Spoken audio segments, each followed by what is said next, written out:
Hey,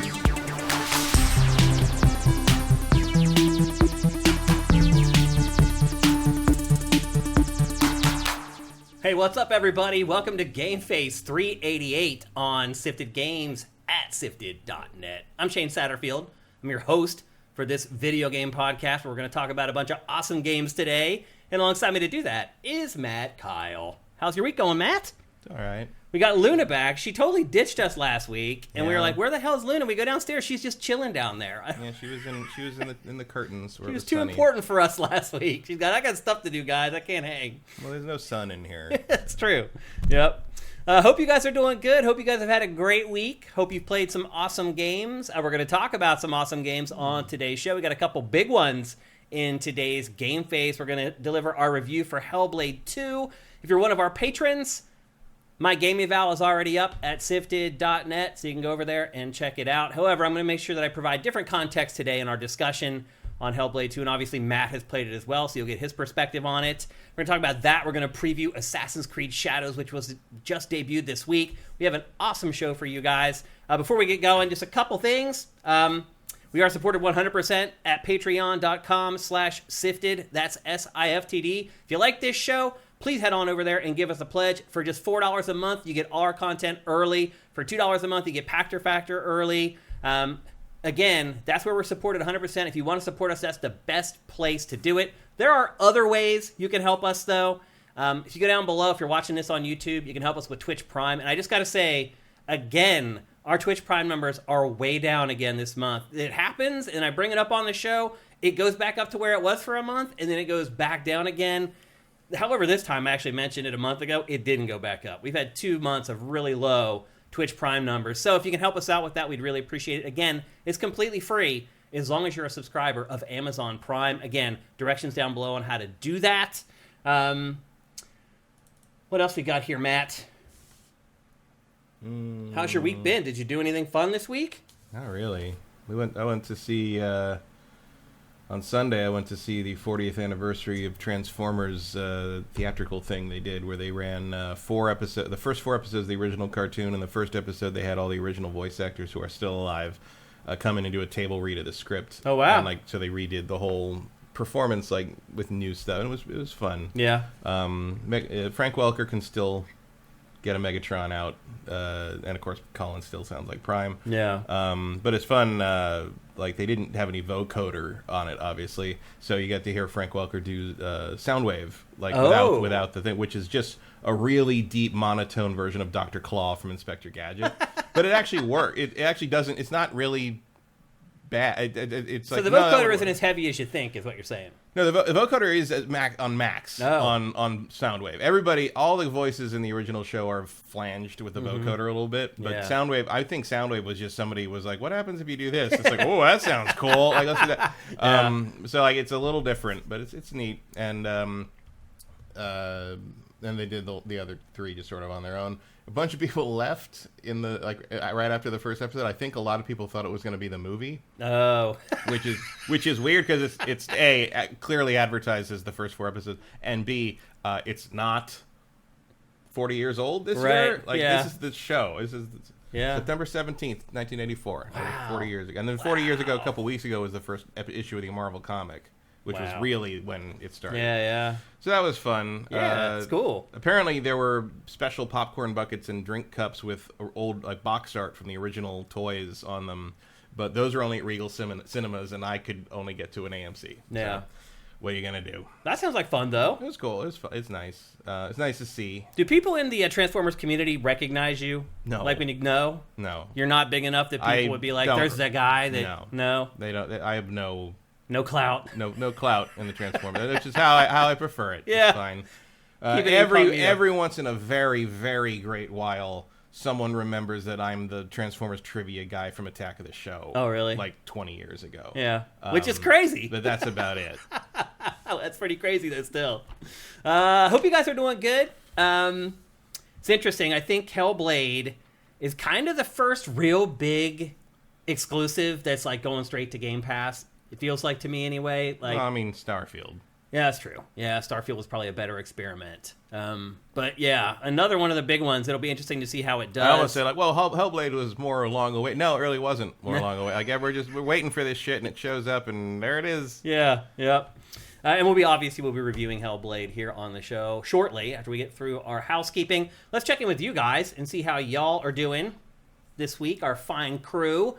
Lynn Jeff 99, thank you for Twitch Prime. Mike's Q says, Mike's Q has a message for you. I don't know what's going on with our chat here. Oh, here comes the hype train. That gift to subscription thing is huge. Yeah, I don't understand why we're missing so much of the chat. We're only seeing the gift. Grab that little gray thing and drag it up, maybe. This? The gray, under gift to subscription, see if you can move it. No. No? What the heck is going on there? That's very weird. It's like we only have this little section of chat. Maybe somebody in chat can tell us how to fix the chat. I don't know why I did this. David5807, thank you for Twitch Prime. It's probably just a new ad. It's an ad unit? Is that what it is? No, I think it's just like basically they're spamming you with, hey, gift a subscription to someone. Oh, gotcha. They shouldn't do that for us since we're streaming, but okay. You'd think, but... David5807, you're totally welcome for doing the stream. We love doing it. Pedor91, thank you for Twitch Prime. Let's see what else we got here. Don Lightheart, I was jamming up to the music in my chair. I don't know what song was playing, actually. I didn't take a look to see what was playing in my iPod, or on my iPhone. I said iPod. What year is it? The funny part is my car is so old that I still have an iPod in my car. I had an iPod video in my car for years for my music thing, and then one day somebody broke into the garage in an apartment building and smashed the window and took it. And I'm like, have fun with a 10-year-old iPod video, dude. Like, you're going to regret stealing that one. Might get $3 for that at the pawn shop. Cinetike says, I'm not playing Hellblade 2 right now, so I can watch the show. That's how much I love GameFace. Thank you, man. I really appreciate that. Mr. 60, thank you for Twitch Prime. Silk Snake says, Soundwave sounds so weird without the effects after all these years of hearing it. Yeah, I can understand that for sure. And then Mike's Q says, Matt, I got to see Nausicaa on Sunday for the 40th anniversary. It was a great time. First Studio Ghibli movie. Yeah. Nausicaa Valley of the Wind. And then he points out that I already forgot about Starfield. Mm-hmm. Touche. Toast9, thank you for Twitch Prime. Vincent says, click the gray thing. That's what I said. Click the gray thing. The gray bar under that. Ah, there it is. Thank you, Vincent. I was trying to drag it upwards. That's what is the difference. One Super Master Gamer, thank you for Twitch Prime. Mighty Pony Girl, I put a reminder in my calendar to just switch to the Patreon. Great, that's awesome. Also, it would be awesome if you guys could put reminders in your calendars to resubscribe with Twitch Prime. I do realize it's a huge pain in the butt to have to go back every month and do it. But once you put that thing in your calendar, it makes it much easier to remember to do it. Nausicaa predates Ghibli's founding, but it is considered the first Ghibli movie. Oh, really? Yeah, it's the team. It's been re-released under the Ghibli banner, unlike Castle Cagliostro, which is very similar but predates as a Lupin the Third thing, and unlike Grave of the Fireflies, which has a different distributor. Okay. Partly because the people who distribute Ghibli movies in the U.S. Do not want to put Grave of the Fireflies out under the same banner. Interesting. Because Grave of the Fireflies is about dying children in the aftermath of the Hiroshima bomb, and famously one of the worst double feature programs in the history of films. When that came out the same day as My Neighbor Totoro in Japan, and so they did double because it was like Miyazaki and Isao and all that. Like they did a double feature of it. So you brought kids to like the whimsical Totoro thing, and then you had to watch this horrible aftermath of war. I mean, there was a lot of screaming, and it's held up as one of the most brain dead theater programming choices in the history of movies. When I was a little kid, my parents, my mom, my parents had already been divorced, but my mom took my sister and I to see Star Wars at a drive-in. And after Star Wars finished, there was a movie that had David Bowie in it called The Man Who Fell to Earth. And the very first scene in that movie is a sex scene in an elevator. And I just remember being like, my brain just couldn't compute what the hell was going on. Man Who Fell to Earth is not for kids. Yeah. Well, we ended up basically we were in a station wagon. would they even make those anymore? I don't know if they do. And we were in the way back, my sister and I, and basically the whole movie, they're just like, you need to duck down. Just stay, just get down, stay down. Yeah.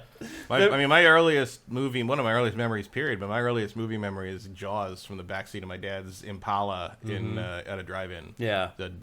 I know which one. It was 1979 double feature with Jaws and Alligator, because my dad used to keep track of every movie he saw in a database, and that's what when it marks that I was there, I think.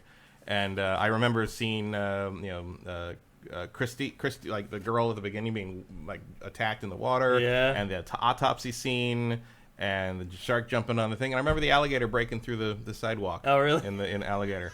So yeah, the earliest movie memories. Yeah. Like I was 3 or something. Star Wars had already been out for a while. It's one of those like drive-ins that are just showing old movies, basically. But yeah, we went and checked it out, and like.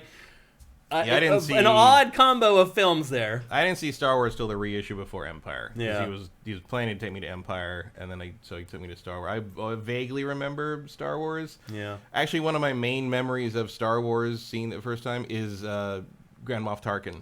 Peter Cushing, because he didn't have an action figure, so I'm like, who's that guy? Because I had the action figures, and you look at the things on the back, I'm like, that guy's not in the back of the car. Who the hell is that? Like. I didn't understand any of what was happening in any of his scenes because I was like 5, you know. I didn't understand that David Bowie movie at all. I was what in the hell is going on here? Then it's also a bizarre movie. And also, I like The Man Who Fell to Earth. I rewatched that in college, and I'm like, oh, I see what this is. Okay, the sci-fi authors are very horny. Yeah. And then with watch Star Wars, and I'm like, oh, I get. He's the leader of the. There's a politic thing here. It's very political. Yeah. But this movie starts with 45 minutes of talking after that ship attack. No one fucking says anything. And 10 minutes of that are just a bunch of old guys sitting around a room having a meeting. Yeah. And then people go around complaining the prequels don't have enough action. Right. Yeah, it's hilarious. So anyway, again, hope you guys are having a good week. It'll be interesting to see how many of you guys over the next week are playing Hellblade and what your responses are to the game. And again, we're going to get to that in here in a minute. Ice Cube says, my first movie in a theater was Aladdin. Okay, you're definitely younger than us. Yeah, I did just see a video online about the color theory of Aladdin and how Aladdin uses the 3 primary colors as its main colors, which is apparently very hard to do and keep an actual balance. Yeah, it is. The whole thing, yeah. And Aladdin does it better than just about any movie ever. Wow. Which when you watch that video, you're like, yeah, I buy it. Yeah. He makes the case, and it's just like, man. The Disney Renaissance really is titled correctly. They were just cranking out banger after banger, and up through Tarzan. Yeah, and then actually I like everything after. I like Treasure Planet and Atlantis, and really they don't drop the ball until you get into the Brother Bear Home on the Range area, which almost shut the animation wing down, and for good reason. Yeah. So anyway, I was over there this week. Where are you? I went to visit a friend on the Disney lot. Got to go around and saw the Marvel Studios lobby. And, you've had a great week. And that's awesome. The outside of the animation building, we couldn't get in there. I did notice. Not surprising. There's a Roy E. Disney animation building and a Roy O. Disney building, and I'm like, that must get annoying. Yeah. There's 2 Roy. Or they just start calling him O. Well, I was like, that was weird. I was saying, do they call him O? He's like, or do they call him Rod and Red? And I'm just like, that would be weird, right? That'd be pretty weird. Yeah. Well, the animation building has a giant Mickey Sorcerer hat on it, so I'm just like, you probably just call that the animation building. Yeah. Right? Yep. That was pretty neat. That's cool. Before we get going, a couple pieces of housekeeping before our housekeeping. I know that's weird. First of all, we are taking questions for Pactor Factor right now. Right this minute. In fact, if you have not left a question for Pactor Factor, leave this stream right now. Close your tab or whatever. Go over to sifted.net.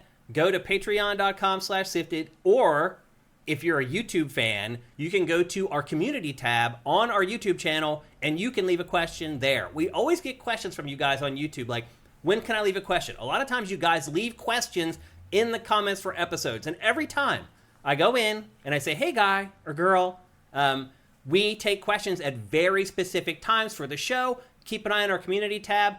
Now's the time. And we need questions. We're shooting shows tomorrow morning. And in fact, my life is going to suck for the next 40 hours. But anyway, I have to get through all this show, publish it tomorrow morning, and then drive down to Long Beach for PAC.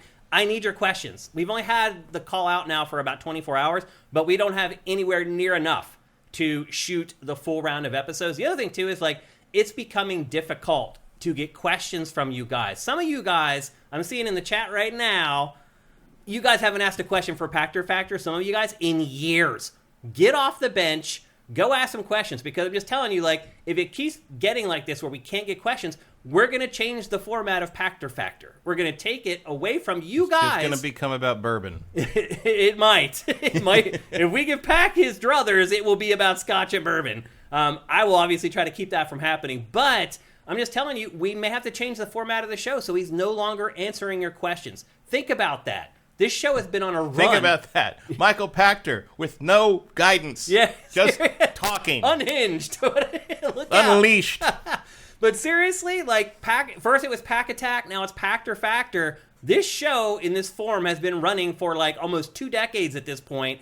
I'm telling you, if we don't start getting more questions for it, it's going to end. Or we're going to have to completely reformat the show and turn it into something else. I'm really bummed that, like, on our Patreon, you guys aren't asking questions. And we have, like, so many people that are there paying $2 a month just for Pactor Factor, but none of them will ask any questions. So, again... It's because they're so well informed from this show that they don't need to know right. what Pachter thinks about anything. The other problem, too, is that, like, this is my last chance to get you guys to ask questions here on this live stream, because by the time this show goes up tomorrow, the archive, I'll already be driving down to Long Beach. So, again...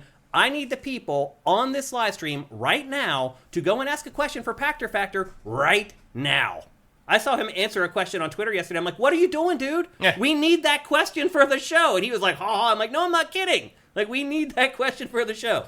So anyway, that's where we're at with Pactor Factor. You guys probably still use it because I probably can't. Nobody looks at Twitter. No, you're anymore. right. Nobody does. You're right. So anyway, look, there are so many of you guys that used to ask great questions. Every once in a while, I go back and I look at old episodes, and a lot of the people I'm seeing in this list right now in our chat, you guys used to ask great questions for the show. I don't know why you don't do it anymore. It takes a couple seconds, so please go do it. More housekeeping before the housekeeping. What we're going to do for our not E3 coverage. So unfortunately, Matt is not going to be able to be around. He has some personal stuff he has to take care of, so he won't be around for E3 week. But I wouldn't say that there's no replacement for Matt, obviously, but I did think we did find some people that you're going to like to hear from, and one of them is Pactor. Pactor is going to be a part of our not E3 coverage. And also, Marcus Beer, if he shows up, it's going to Making good all these years later. Seriously, though, like I feel like this is a chance for him to kind of redeem himself a little bit. 9 years later. Seriously. And so it's going to be myself, Michael Pactor, and Marcus Beer handling our not E3 coverage. And we're going to tackle the Xbox press conference. We're going to tackle the Ubisoft press conference. We're waiting to find out what the hell Nintendo is doing. Last year, Nintendo didn't do its not E3 thing until June 21st. Yeah, they waited a long time. So it may be a case this year where at least that's one thing that we can do with you, Matt. And then if Nintendo isn't in that window, then Matt and I might actually cover Jeff Keighley's Summer Game Fest big blowout that he's doing. So as far as like what we're doing, when we're doing it, that's still up in the air. But now you know the players who are involved that are going to be a part of our coverage of not E3 this year. I will say this. We're probably not going to do the live commentary while the press conferences happen. We just don't have a place to do it. So we're going to be on Zoom talking immediately after them. And then we'll do some quick edits and we'll get the videos up for our patrons. And then obviously, as always, those will be delayed and go up on our YouTube channel a few days later. So anyway, that's what we're doing for our not E3 coverage for Key 2024. 3. That's pretty good. What are they calling it? Key 3. Key 3. Keely 3. Mice Q says grab Jones if you can. I think if Brandon Jones is going to do E3 coverage, he's probably going to join up with Easy Allies to do it. Although it doesn't hurt to ask, right? Squishy Muffin says, has Marcus been in the loop, so to speak, in the industry? And we had that discussion, Squishy Muffin. That's all I got to say. I'll just leave it at that. I'm like, look, man, you got to make sure you're on point here and you know what's going on. And he's like, I do. So he's on it, I guess is what I'm getting at. Like, he has been trying lately really hard to find a new position inside the industry. And I think organically it's just made him go back and start paying attention to things so that he's in the loop. So Minority Games, thank you for subscribing at Tier 1 for 59 months. That's incredible, man. Thank you so much. Jilt31, looking forward to Naughty 3 with Marcus. That's great. Ashes in the Hourglass, any chance of Ryan Stevens? No. Unfortunately, he actually still works in the gaming industry. He works at this site called Fanbyte, which is owned by like Tencent. Like it's like a Chinese. Yeah, a few people were there, but a lot of people got laid off there, I thought. He survived. Okay. So Ryan Stevens is still at Fanbyte. I saw that he had to go to like China to go kiss the ring at one point. The big Pixar layoffs hit today. Did they? 14% of the company. Wow, that's huge, man. Wow. I knew that was. I'd heard that like something like layoffs are gonna hit Pixar hard, but like whew, that's rough, dude. That's a big cut. Yeah, and there's probably more coming because remember that Disney's fiscal year ends in September. Yeah, so that's right. Buckle up. Yeah, we're going to talk about some other stuff that's been going on in the industry here in a minute when we get to our housekeeping. The Retro Modern Gamer says, is Adam Sessler free for E3? I don't think Adam's interested in doing this. No, not right now. Like maybe Adam has other things he's doing right now. Yeah, maybe in the future we might be able to do some stuff with Adam, but right now he can't do any games related stuff. He doesn't want to. But believe me, it's something that I've been working on behind the scenes for quite a while now. Disembodied Voice says the games industry seems to be laying off hundreds of people every week, but the industry continues to grow at least a little bit. What advice would Pachter have for someone who? You can't ask questions. Yeah, well, he was asking where to put the question. Well, you can go to sifted.net. There's a link in the header right now where you can go to the article and you can post your questions there. I went through all this already. You can post it on our YouTube channel. Click the community tab, and there's a comment there where you can reply to it and put your question there. You can go on Twitter and look at the tweet from Sifted Games that we put out there, and you can reply to that tweet. But tell Pachter not to answer your question there.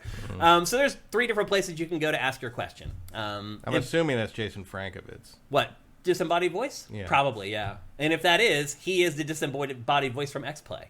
The original. The original, yeah. So, Jason, you can go to sifted.net. There's a link right in the header there. Just click it. It'll take you to an article where you can ask a question. We'd really appreciate it. Mitchell Ness, if you need a live correspondent from SGF and IGN Live, I'm here. Okay, I'll keep that in mind. In fact, maybe send me an email to editorial@sifted.net, and I will keep you in mind, Mitchell. Anything else we got here before we move on? Minority Games, thank you for subscribing at Tier 1. I think that's it. I think we might be ready to actually get on with the housekeeping. Again, we'll have more details on the exact dates and times as far as our not E3 coverage as we get a little closer. We're obviously still 3 or 4 weeks away from all that stuff happening, so we got some time. John Alexander, 2839, thank you for Twitch Prime. We really, really appreciate it. With that, let's do it. Good job being around even though you're born in 1939. Yep. And with that, it's time to get on with our housekeeping. Let's kick off this show. Let's get it going. Our first story is related to the biggest game on the planet, Grand Theft Auto 6. Unfortunately, we got some bad news this week, Matt. The game has been delayed. No. It wasn't really delayed. There was the thing that basically in the investors' call or whatever said that it was going to be out by the end of fiscal year 2025, which meant the end of March next year. Despite a bunch of people thinking it was this year, which is weird because that's not how fiscal years work. But now they basically said it's going to be at the end of next year because we saw that they're posting basically a $2.9 billion loss or something for the Q1 next year. They're in prediction, so that means that Grand Theft Auto will not be coming Definitely out not. that quarter. Yeah. The most they'd ever said specifically was 2025, so they're still on target technically. Yeah. Strauss Zelnick went on CNBC and was talking about it basically, and he used the typical lines of "it's done when it's done." If you put out a bad game, there's no taking it back. Same crap you hear every time. Yeah, but at the same time, that doesn't really anymore. I mean, it's hard to revive a bad game's reputation. Yeah, but you can do it. Yeah, it's happened CD several Projekt times. Red did it. Yeah. So did Hello Games. Yeah. Obviously, we prefer that not to be what happens to Grand Theft Auto 6.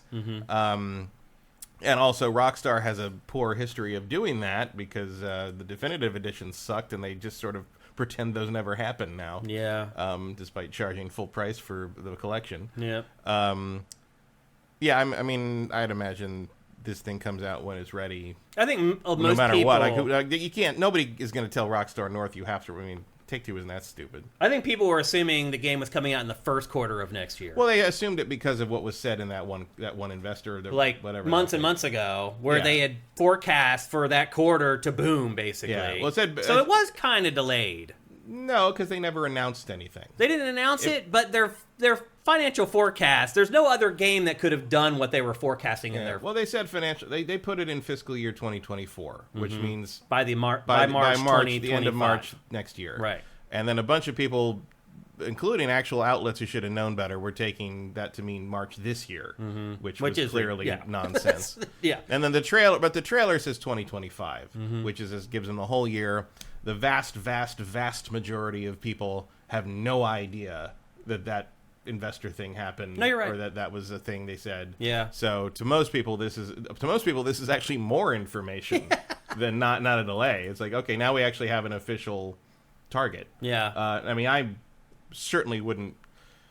I mean, I probably would draft it in the fantasy league. Oh, I will. But I just because. And I get first pick next year. Do you? Yep. Yeah, you just had first pick.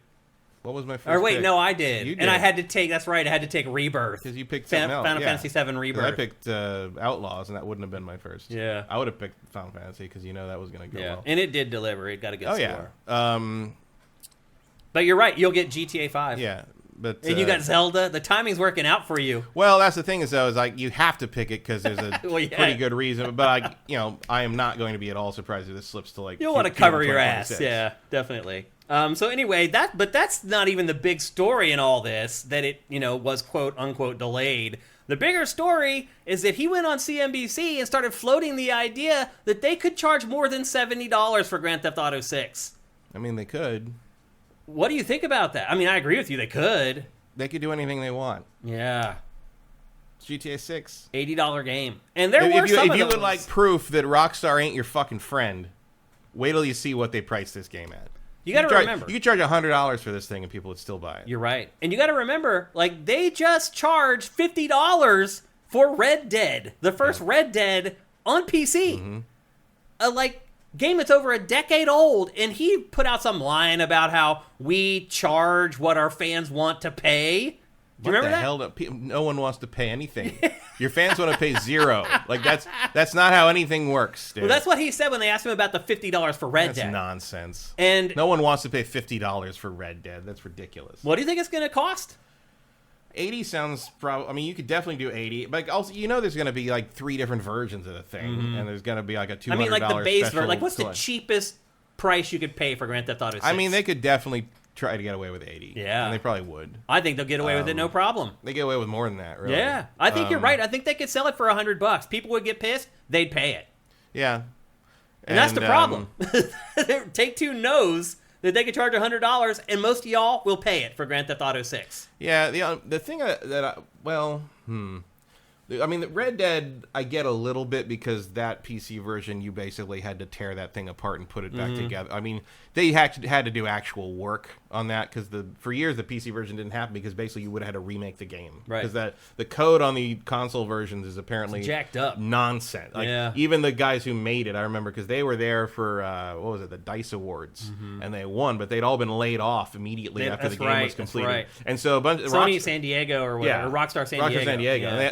And they were all there for other stuff, and just because it was it was DICE, everybody was there. Yeah. But like, no Rockstar people were there because they never are. like that. They never go and anywhere. And so the guy who I think the lead gameplay designer, or one of the leads, basically when Red Dead won, he got up on stage like kind of reluctantly and was like, we don't work there anymore because they fired us all after we finished the game.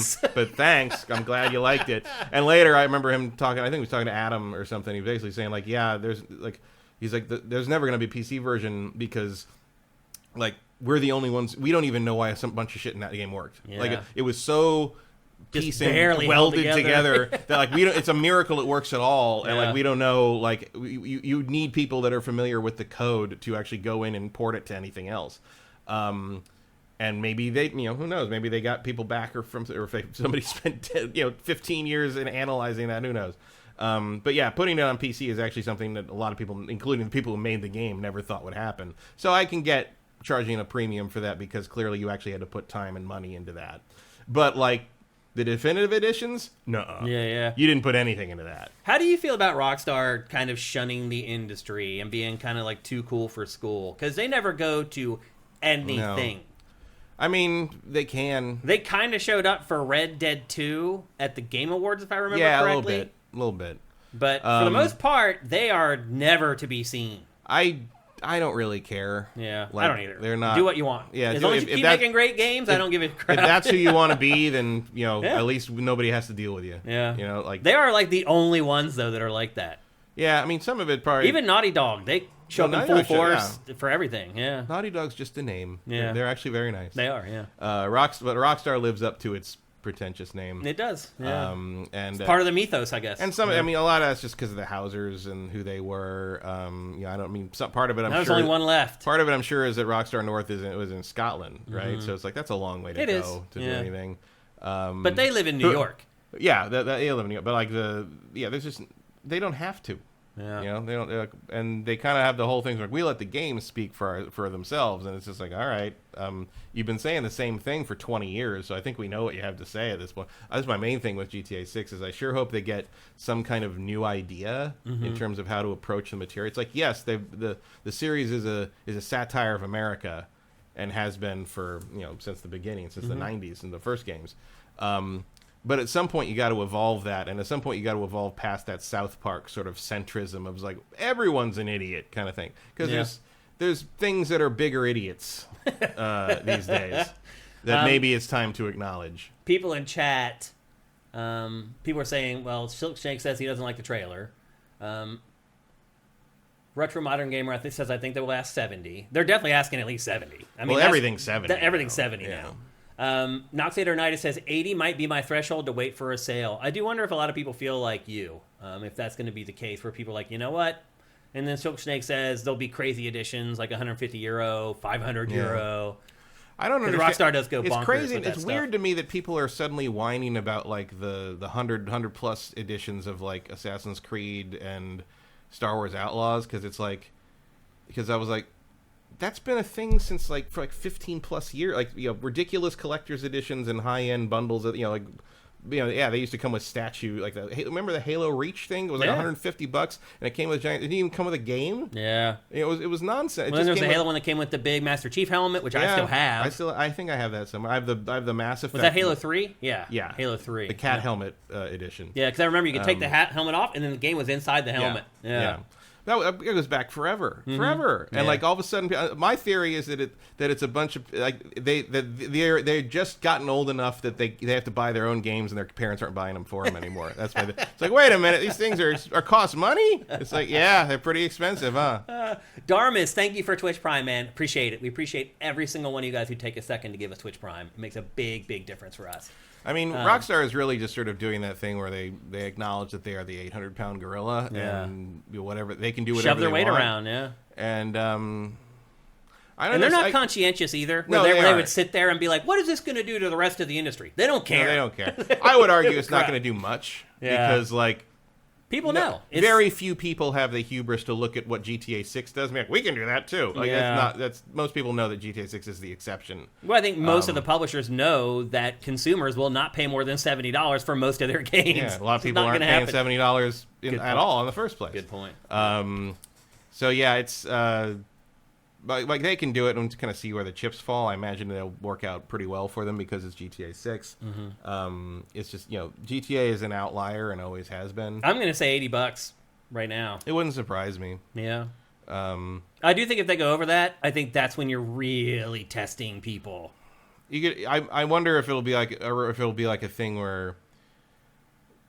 I wonder if they'll split it apart from GTA Online. Maybe. I mean, if you'll buy probably the campaign and GTA Online separately, and like maybe it'll be like 40 each, and you'll have to pay 80 for the full thing. I doubt they would. But they wouldn't let you have the single player. Nobody would pay $40 for GTA Online.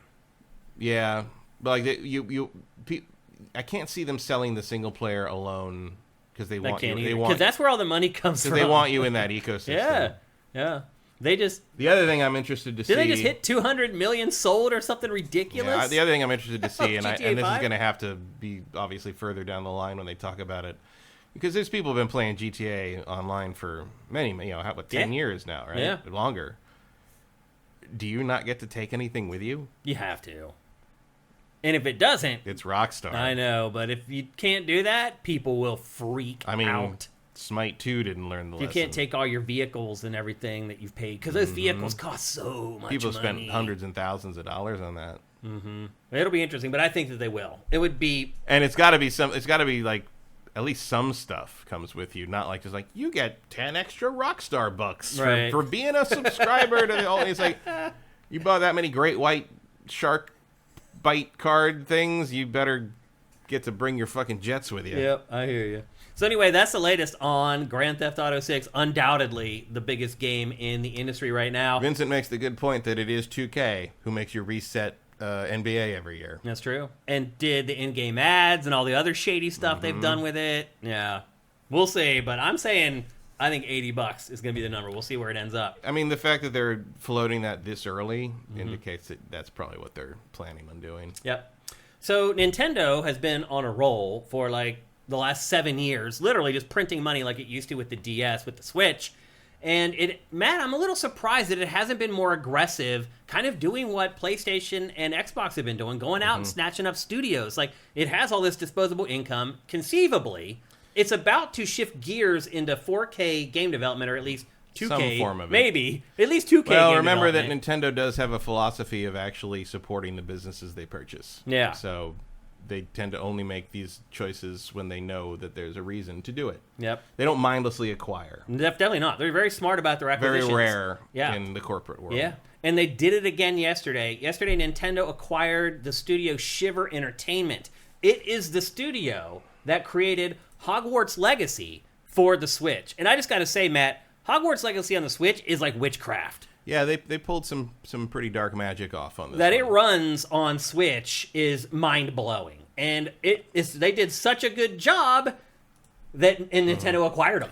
And well, and remember that this is kind of the pattern for Nintendo acquiring studios. They've done this for decades. Like they bought Factor 5 when they did all that impressive sound stuff on the N64. Musix, MUSYX. Yeah. They bought Angel Studios when they figured out how to do the Resident Evil FMV on the N64. Like that. And then they ended up doing like baseball games. Yeah, it was a weird. I mean, they did some other stuff. They did. They basically figured out how to do video on cartridges. Yeah.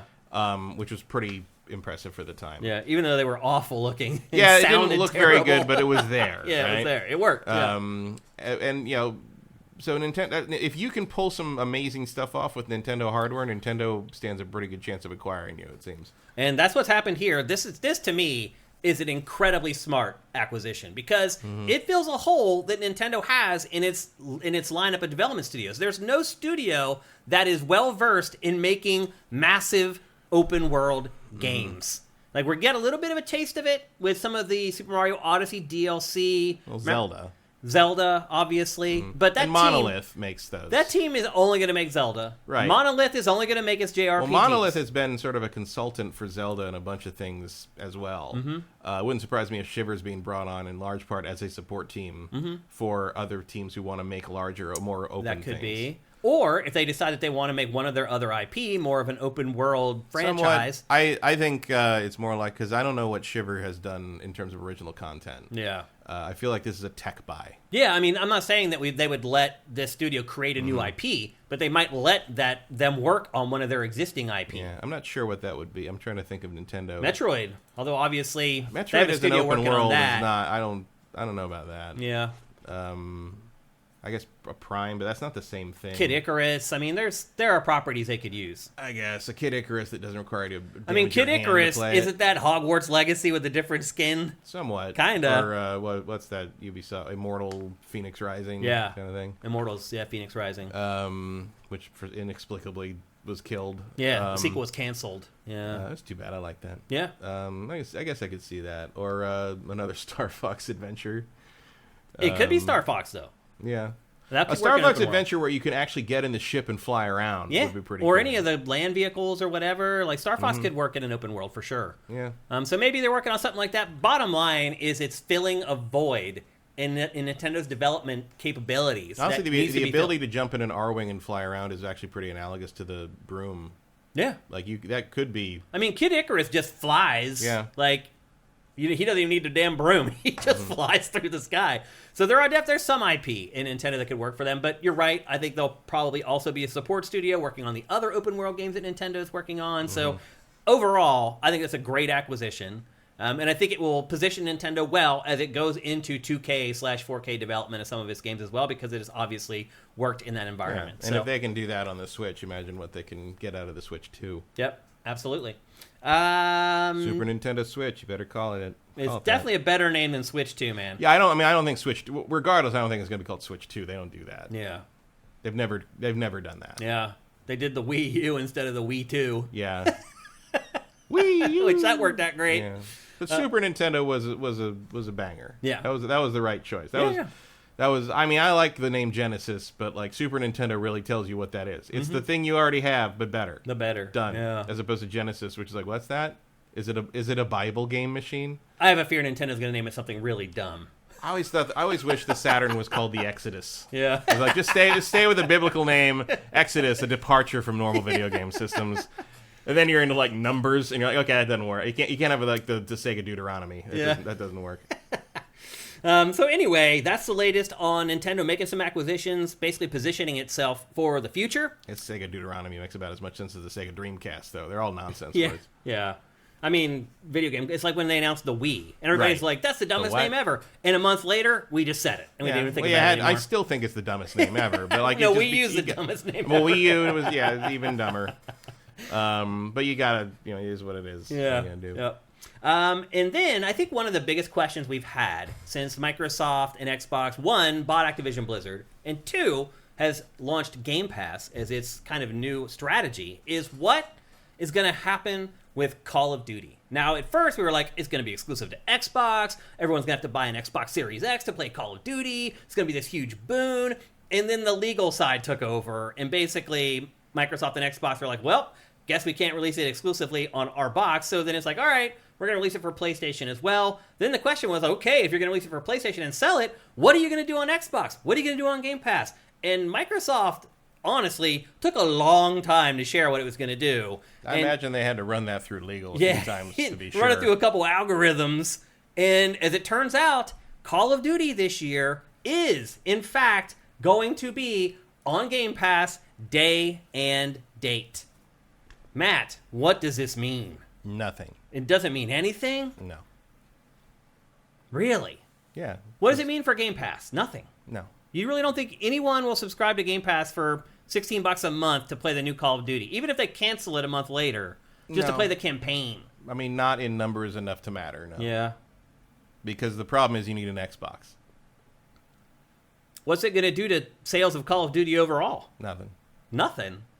Do you think the same amount of units will still be bought for Xbox consoles as there were last year and the year before? I don't think that. I mean, like what is it, like 90% or something? Some crazy number. It's not that much, but it's like 70-30 or something like that. It's a drop in the bucket.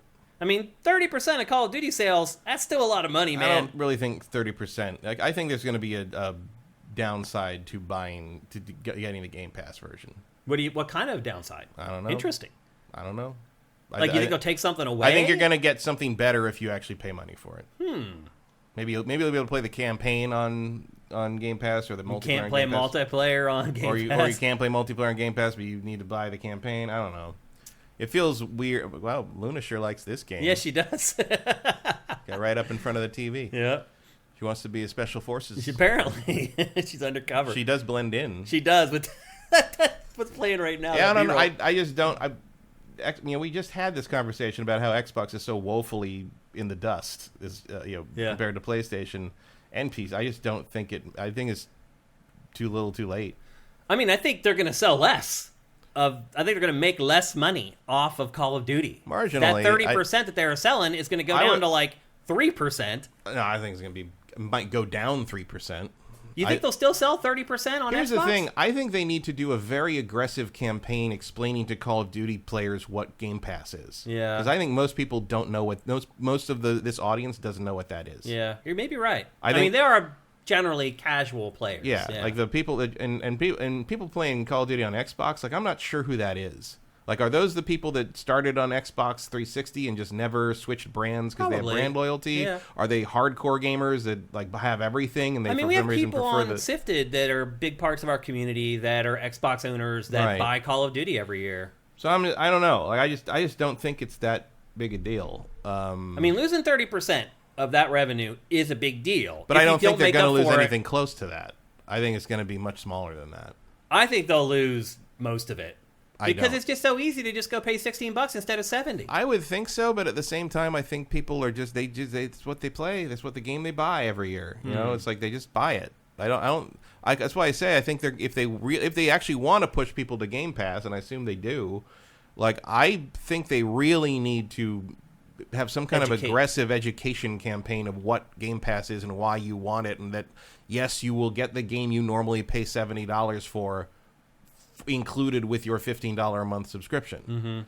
And you never know. Maybe people are going to look at that and be like, well, I play the game all year, so it's actually cheap. It's the only thing I play, so it's actually cheaper to just buy it. It is for those people. Yeah. Because if you are a multiplayer person and you're going to play it from November until the next November, that's 12 months times $16. You're paying like $180 to play it on Game Pass. To that point, you may be right. People who are multiplayer-centric players of Call of Duty, they probably are just going to buy the game.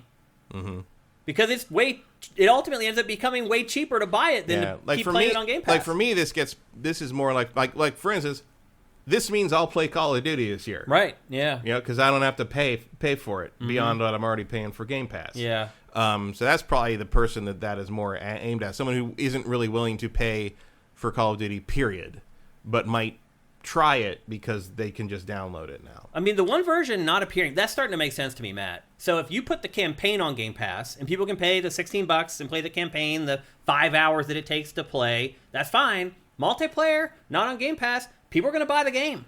That does sound like the smartest strategy to me. No, and it will also keep it more parity with PlayStation. And Sony wouldn't be able to be like, they're giving away the thing that they're selling on our thing, and that's not fair. Like you could have some legal. Don't forget there's Zombies mode too. Yeah. And this year's game, they're saying now it's going to be Treyarch this year? It is. Yeah. And they're saying this year's game is going to be Black Ops 6. Apparently, Black Ops Cold War is counted as Black Ops 5, which they said initially it wasn't, but now it is. It is the fifth Black Ops game, so yeah. Sure. So I get why they're doing it. But anyway, they're saying Black Ops 6 is going to be Treyarch. And not only that, Treyarch is apparently completely ripping up the zombie script and creating like a brand new like open world zombies mode. Didn't they already do that? Well, this year's Zombies is kind of like that, like the way that it is kind of set out in this more open area. But apparently Treyarch has something that is doing that's supposedly going to set the world on fire with zombies this year. That's another bargaining chip you got there, another tool that you can use to sort of manipulate the market. Maybe put on a different tier from the rest of Game Pass, or who knows what PlayStation did it with PlayStation X plus Extra or whatever. Right. Yep. So there's all kinds of options are on the table. All we know at this point is some part of Black Ops 6 is going to end up on Game Pass. We don't know if it's the whole thing or if it's just a part of it. I tend to agree with you. I think it's smart to put the campaign on Game Pass and then multiplayer not. And again, because I don't think people will subscribe to Game Pass for it. So yeah, that's probably the best way to go about it, would be my argument, I guess. So it'll be interesting. We should learn more here very soon. I think that in some ways is maybe not the best way to go about it, but it might be the best way to circumvent possible legal fees from Sony, seeing that you're, from their point of view, giving the game away, and they think, they could argue in court you're robbing them of sale. I don't think they are. Yeah. Like, I feel like if you're in the PlayStation ecosystem on Call of Duty, you're probably sticking with it. You're staying there, yeah. If only because if you're really good at Call of Duty, who the hell is going to change your controller? Yeah. It really is crazy that Microsoft spends so much money to buy the biggest video game franchise in the world, and it can't capitalize on it. Yeah, I would be so fascinated if we were in a situation where they could actually, like, Call of Duty is not on PlayStation anymore. Right. Like, if you want to play Call of Duty, you have to buy an Xbox. Right. What would that do? I really wonder. Yeah. But we'll never find out. It's really crazy that happened, but that's the way it is. Unfortunately for Microsoft and Xbox, they don't have complete control over how they handle that IP. So I think changes are coming. We don't know what they are yet. However, typically, Activision debuts Call of Duty like during E3 week usually. At least the multiplayer they'll talk about, and then they'll show the campaign like a couple months later as the release date gets closer. So we should find out some of this information in the pretty near future here. We shouldn't be in the dark for very long. The Retro Modern Gamer says, I think caught on Game Pass and $70 on everything else with no price drops, that would be the smart thing to do to force Game Pass and Xbox. Again, as we mentioned, though, the multiplayer, how many people who play it for multiplayer are going to be happy spending $16 a month just to play the multiplayer? Nobody. No one's going to be happy with that. They're just going to go play it on PlayStation. Like, you'd be a fool. It's the difference between spending $70 in a year and spending like $170. More than that. I always wonder. I mean, I don't have any data on this, but I've always wondered how many Call of Duty people, like, what the split is between physical and digital. Because if you're really just playing like that and Madden or whatever, if you want to be really stereotypical about it, which sadly, I mean, stereotypes are stereotypes for a reason. Yeah, like how many people still buy physical Call of Duty because they know they're going to trade it in for the next one in a year? And I don't know that the value of that game is worth all that much a year later. No, but it's, more than most year-old games, $10-15 off is not nothing. No, you're right. Yeah, when games are $70 now, that matters. So, anyway, we're getting some change for Call of Duty, one way or another. We don't know exactly what it is. We're going to get something. Vincent says Xbox announced there's a COD showcase right after Xbox. Oh, that's right. They are doing a separate presentation right after the big Xbox presser for not E3. That's just for Call of Duty. That's right. And they're still making about that. They're still making money with every Call of Duty sold. So it's not like they're making money off all those PlayStation sales too. Yeah. Big Smoke 82 says new COD tier Game Pass incoming. I mean, they literally could create just a Call of Duty tier. Like, that's how big the franchise is. Like, so we'll see. And again, probably in that press event right after Microsoft's big not E3 press conference, we'll probably get at least some details on how they're going to handle this. I would suspect. Okay, let's move on. Finally this week, we got the first look at EA Sports College Football 25. It has been since NCAA Football 14 since we have a college football game to play. If you haven't sold your copy of NCAA Football 14 by now, you are a day late and a few $100s short, because that game was worth buku bucks for the last 10 years because it was the latest game that they could get, and they could go in and add their own players and adjust their rosters if they wanted to. The value for that has now fallen through the floor because this game comes out on July 19th. It's coming to PlayStation 5 and Xbox Series only, so it's not coming to PS4 or Xbox One. They've turned the page on that. And I think most of that is because the Madden engine has also moved on to current gen only. It's not including last gen versions anymore. And this game is built on the Madden engine. And I've seen some comments on Sifted, it's a reskinned Madden or whatever. It's not. It really isn't. People have been saying that before NCAA football disappeared. They would say, it's a reskin Madden. It's not. It runs on the same graphics engine, but you can just see in this trailer, the option plays that are in this game. You can't do that in Madden. The RPO stuff, that has started to bleed into NFL football, but it's still not as big a deal as it is in college football. You also used to see, even in the old games, there were things that were worse and better that were differences between the guys. Clearly, they weren't just reskins. The NCAA game was trying to make their own stuff, and they were varying degrees of success for it. Well, they weren't just using what Madden had already put in. Well, I mean, it has specific formations that are only in College Football 25. The wishbone, the power eye. Those are formations that are never used in the NFL and are never used in Madden. So, first of all, just get it out of your mind that this is just a reskin Madden, because it's not. The big addition, Matt, I'll give you one guess what the big addition to this game is. Really shiny helmets. No, nothing to do with visuals or anything. To do with the actual game. What might they include this time that probably wasn't around 10 years ago? Like a campaign mode? Story mode? Nope. When I tell you, you're going to be mad you didn't get it. Live social media feeds from the players on the sidelines? No, that'd be great, though.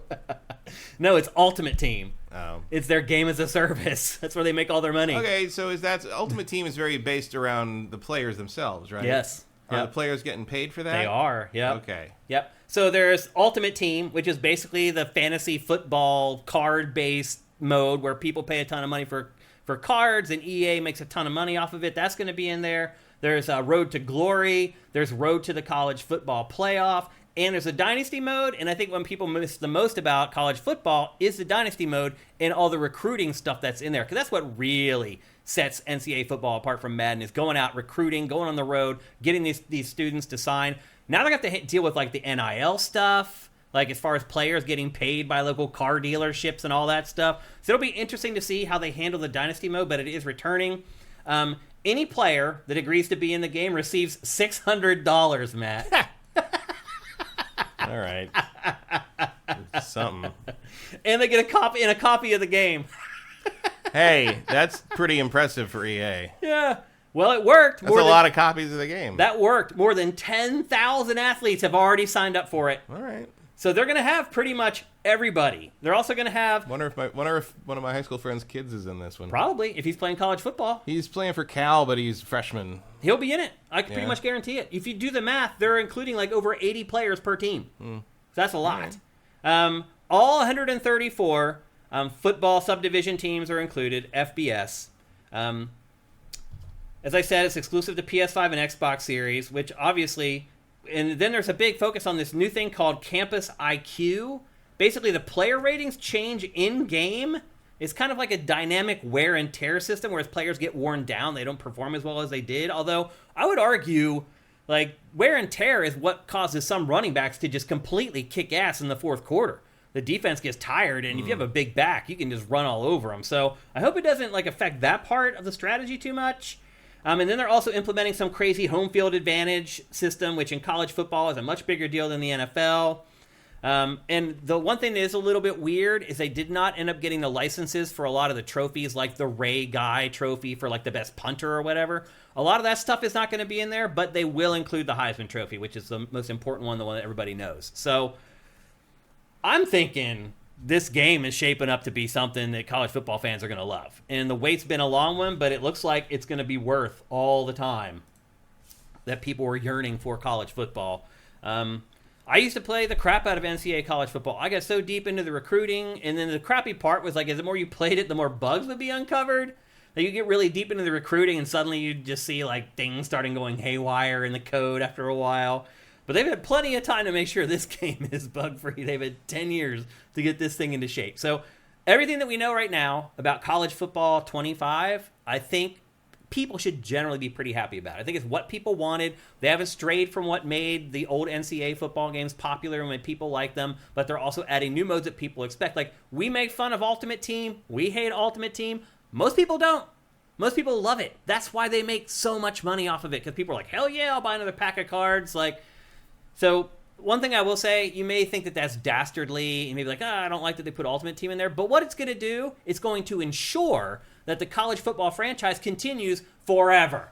We're never going to have another case where it just disappears for 10 years. So sometimes you have to take the good with the bad. If you want something you like. There's a point at which if you know, you can think the Ultimate Team thing is predatory or whatever, but like at a certain point, if people are buying it, yeah, what are you going to do? It's skeevy, and it's slimy, and it's loot boxy, and all that stuff, but you guys keep buying the card packs. And if you stop doing that, they'll stop putting the Ultimate Team mode in the game. It's also a very good illustration of my old chestnut of just like, loot boxes are just trading card packs. Yeah. Like, and no one ever complained about that being gambling back when people were buying Topps, baseball cards yeah. and shit. I mean, that was the same deal. You get a pack of baseball cards. You don't know who's in there. No. You know if Ricky Henderson's rookie card's going to be in there or whatever. You don't know if you got that Jose Canseco rated rookie. Yeah, and then if you did, you gotta guard it, but then you don't know he's going to be popular, and you give that card to your younger brother, and he uses it to do the thing in the spokes, the bicycle, to make the motorcycle sound, and then Jose Canseco blows up, and you realize you gave a $400 card to your brother to destroy.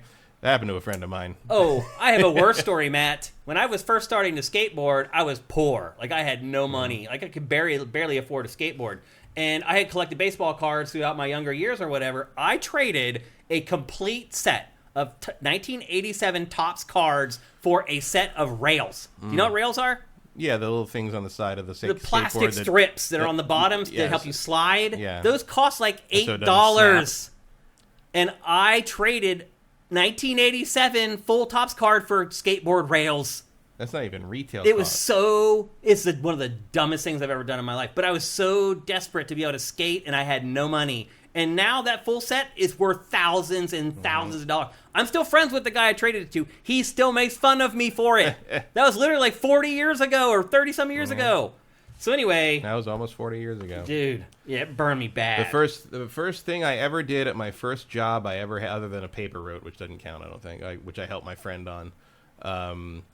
I worked at a video arcade / card shop, comic shop, porn rental store, and my first job when I first got in there is the owner pointed me to a little closet where he stored everything, and he's like, all these boxes are my baseball card collection from when I was a kid to today. I want you to go through all of them and organize them all. They had all these old boxes with slots in them, right? He's like, organize them all by team and then by player, by number. Wow. And so I had to go through 20 years of Tops and Fleer and everything you think of, and going through every single. I just sat there all day. When your normally fun job sucks. And I actually kind of enjoyed it because really? I like organizing things like that, okay. and it wasn't my stuff, so I didn't worry about damaging it. Yeah. So my whole job was bagging and boarding the new comics on Wednesdays, and then the rest of it was just like organizing his baseball card collection. And then at the end of the whole thing, it turned out that I figured I was doing it because he was going to put them all out for sale. And it turned out he just wanted someone to organize his collection, didn't want to do it himself. And I'm like, all right. He got the job done, didn't he? Yeah. There was a period there where I really knew a lot about the Mariners. Yeah. It was just because he had a lot of Mariners. I don't know why, but I'm like, why do you have so many Mariners cards? Yeah, I don't know. It's just what comes in the packs. How it happens. Yeah. Yep. Well, there you go. That's the latest on College Football 25. Again, don't forget, it comes out on July 19th for PS5 and Xbox Series. I had paper cuts all over my fingers for weeks. Yeah. Because they were like the old cardboard. It wasn't also like dry your hands out. Yeah, They'll take all the absolutely. moisture out of it, make your fingers crack. Yeah, and sometimes, like the old ones, like you'd still find like the ancient stick of gum, like packed between them. You flick it and it just shatters. And yeah, like just dust. Yeah. Yep.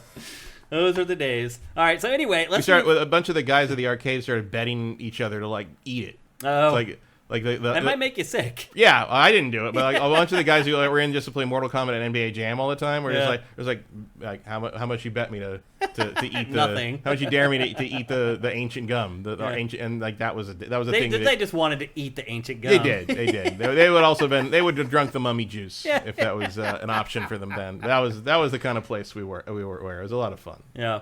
So the last couple of weeks, we've talked about how Ubisoft is about to finally launch its free-to-play Call of Duty killer called X-Defiant, the game that Matt can never remember the name to, and I don't blame him. Such a dumb name. I can see why. And on the heels of that, the game is finally coming out after all this time. Ubisoft canceled another one of its free-to-play shooters. Tom Clancy, The Division Heartland, has been canceled. It feels like Ubisoft, Matt, a few years ago was ahead of PlayStation. And it realized, like, hey, we need to create games as a service because that's where all the money is coming from. And it launched all these projects, and as it turns out, it sounds like only one of them is going to end up really coming to fruition. Well, and also it's kind of this thing where it's like, do you guys realize that these are all indistinguishable from each other? I mean, can you anybody looking at this, can you tell the difference between this and X-Defiant? No. You only need one Tom Clancy game at a time. Yeah. Particularly a game as a service Tom Clancy game. In terms of that, sure. Yeah, single-player games. Either do The Division or X-Defiant. Yeah. Or, or even the Ghost Recon thing. Yeah. I mean, they're never going to try that again after Breakpoint. Yeah, I don't think so. Breakpoint made them afraid of that brand for another 20 years. Probably, yeah. It was too bad because I like those games. Yeah, I did too. So yeah, I mean, it does appear that Ubisoft is like, look, we can really. It probably can only support one at a time. It's a lot of work supporting games as a service. Like, you have to be engaged with your community. You have to constantly be creating and adding new content to the ecosystem. It's a whole different job that a lot of these publishers, in all honesty, have struggled to come to grips with. They just aren't used to doing it, and a lot of them have failed. Ubisoft has failed. Like, I started looking through. So I click on, you guys may not even realize that Sifted does this, but you can go to a game page and click on the publisher Ubisoft. It'll take you to the publisher page, and it lists every game that publisher has published. Now, we're missing some of the older stuff, but pretty much everything from the last 20 years is there.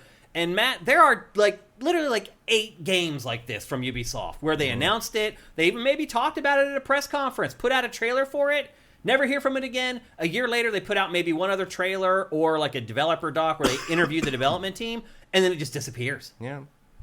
It's crazy. It's not just games as a service. It's everything. It's everything. It's insane how much money Ubisoft wastes on stuff that never comes out. I know people that say that Beyond Good and Evil 2 never existed. Yeah.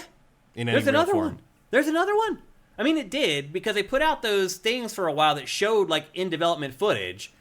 From like the previous version, but the version with the monkey and all that, like, far as I know, that was There's never, footage of never that. a real thing. There There were people putting together some kind of thing, but it was never a real game, a real thing that was going to come out. Yeah, I mean, that's just one example. There's tons of them from Ubisoft. Like, it writes off so much wasted money. There's another group that did more projects on that, and maybe it will in some form, but it won't be the thing you saw in that trailer, Right. that weird trailer with a monkey and with a chimp and the It'll evolve and into Page something and all else. that. It'll be something else weird. Yeah. I mean, it was too bad because I thought that version looked pretty cool. Me too. Even down with the who was that, like, celebrity who had the service or the site where people were going to design all the art for the game or all the in-game stuff, and they're going to pay them.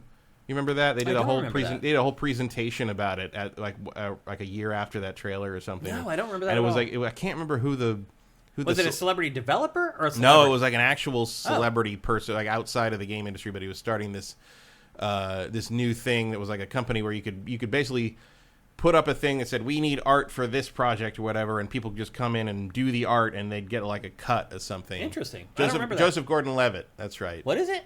It was Joseph Gordon-Levitt. He had a company. He was like the top off the meta, coming top off the ropes with your first ever chat comment. Good job, man. Mm-hmm. Come back. We're here every Tuesday at 1 p.m. Hit Pacific. record. That was it. Yeah. It's like, but it was mentioned in that press conference years ago, and I don't think anyone's ever mentioned it. And people did it. Like I remember people did it, and like there was some weird stuff about, like, because that game's obviously never going to come out, so who knows whatever. All that art just got thrown into a hole somewhere, I assume, and you'll never see anything out of it. But yeah, that was a weird. It was like I forgot all about that. It was bizarre that like you decided to do that for a project that you knew was never going to go anywhere. As well, maybe. It was definitely Joseph Gordon-Levitt. Okay. I think it's just like he's got those two interchangeable in his head, which I get. I can understand. Yep. So anyway, yet another Ubisoft project that it's worked on. This one's they've worked on for a couple years already. Gone. It's I don't know what's going on. Nothing over of there. value was lost. Yeah. Other than the jobs of the people who were Right. working on it. Who knows what happened to them? Yeah. Probably got laid off. Hopefully got shunted to another project, but like Yeah. at some point that's got to affect your morale, Yes. right? Yes. Absolutely. Things definitely affect your morale. Like People aren't robots. I don't think anybody I knew who worked at Ubisoft is still at Ubisoft. Everybody left. That you had contacts there. Yeah. They're all gone. Yeah. Obviously they still know what happens there because it's a small world and it's small. They're industry, still friends with people who and are they're all, there. it's like the game development community up in Toronto or Montreal are all still talk to each other, so everybody knows. But like, it's just amazing. It is. Like, yep. But all the people talking about, it's like, well, how come the Assassin's Creed does this now when in 2007 it did it, because that was like 4 creative teams ago? Like, what are you talking about? Especially with that franchise in particular. 17 years ago. What are you doing? That's crazy. As a tease, we are going to be talking about Assassin's Creed Shadows here in a little bit. We're going to preview that for you guys based upon all the information that's out there, so stay tuned. Next up, we got a tease for a Valve hero shooter / MOBA called Deadlock. It leaked out this week. It is a hero shooter that plays in lanes. So you have like 3 lanes, just like a MOBA. And I'm assuming you have like your ADC and your jungle and your top laner and your mid guy. Huh? What'd you say? Trying this again, huh? Yeah. Well, I mean, I can't think of too many shooters. Not shooters, but like there've been, boots on the ground attempts at MOBAs before. Yeah. I'd say Smite does something somewhat similar. Yeah. And there are characters in that shoot. Yeah. So, yeah. It's okay.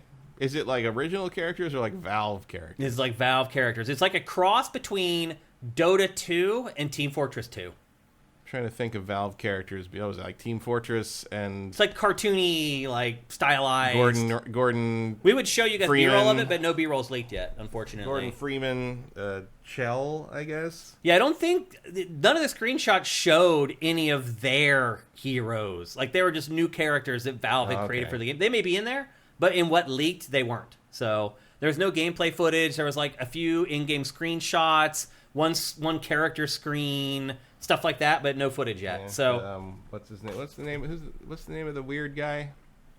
Which weird guy? Mr. Freeman, like that guy. Oh, yeah, he would be.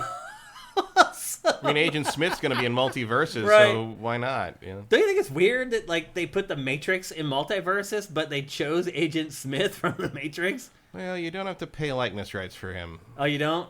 Well, I mean, it's just a guy in a black suit with sunglasses. He doesn't look anything like Hugo Weaving. Yeah. So if you do Neo, it's got to be Keanu. But I mean, it's their property. They don't have to pay, period, right? You have to pay likeness rights for things. Oh, they still have to. You're right. They still have to pay the person. You're right. Yeah. But if you put sunglasses and change the face enough on Agent Smith, he's still going to look like a balding, middle-aged man who doesn't look like Hugo Weaving. Yeah. So you probably have to dodge that. But I don't know. Like, you put him in, you really should put Neo and Trinity in. Yeah, but we'll see. Yeah, I think the DLC they'll come.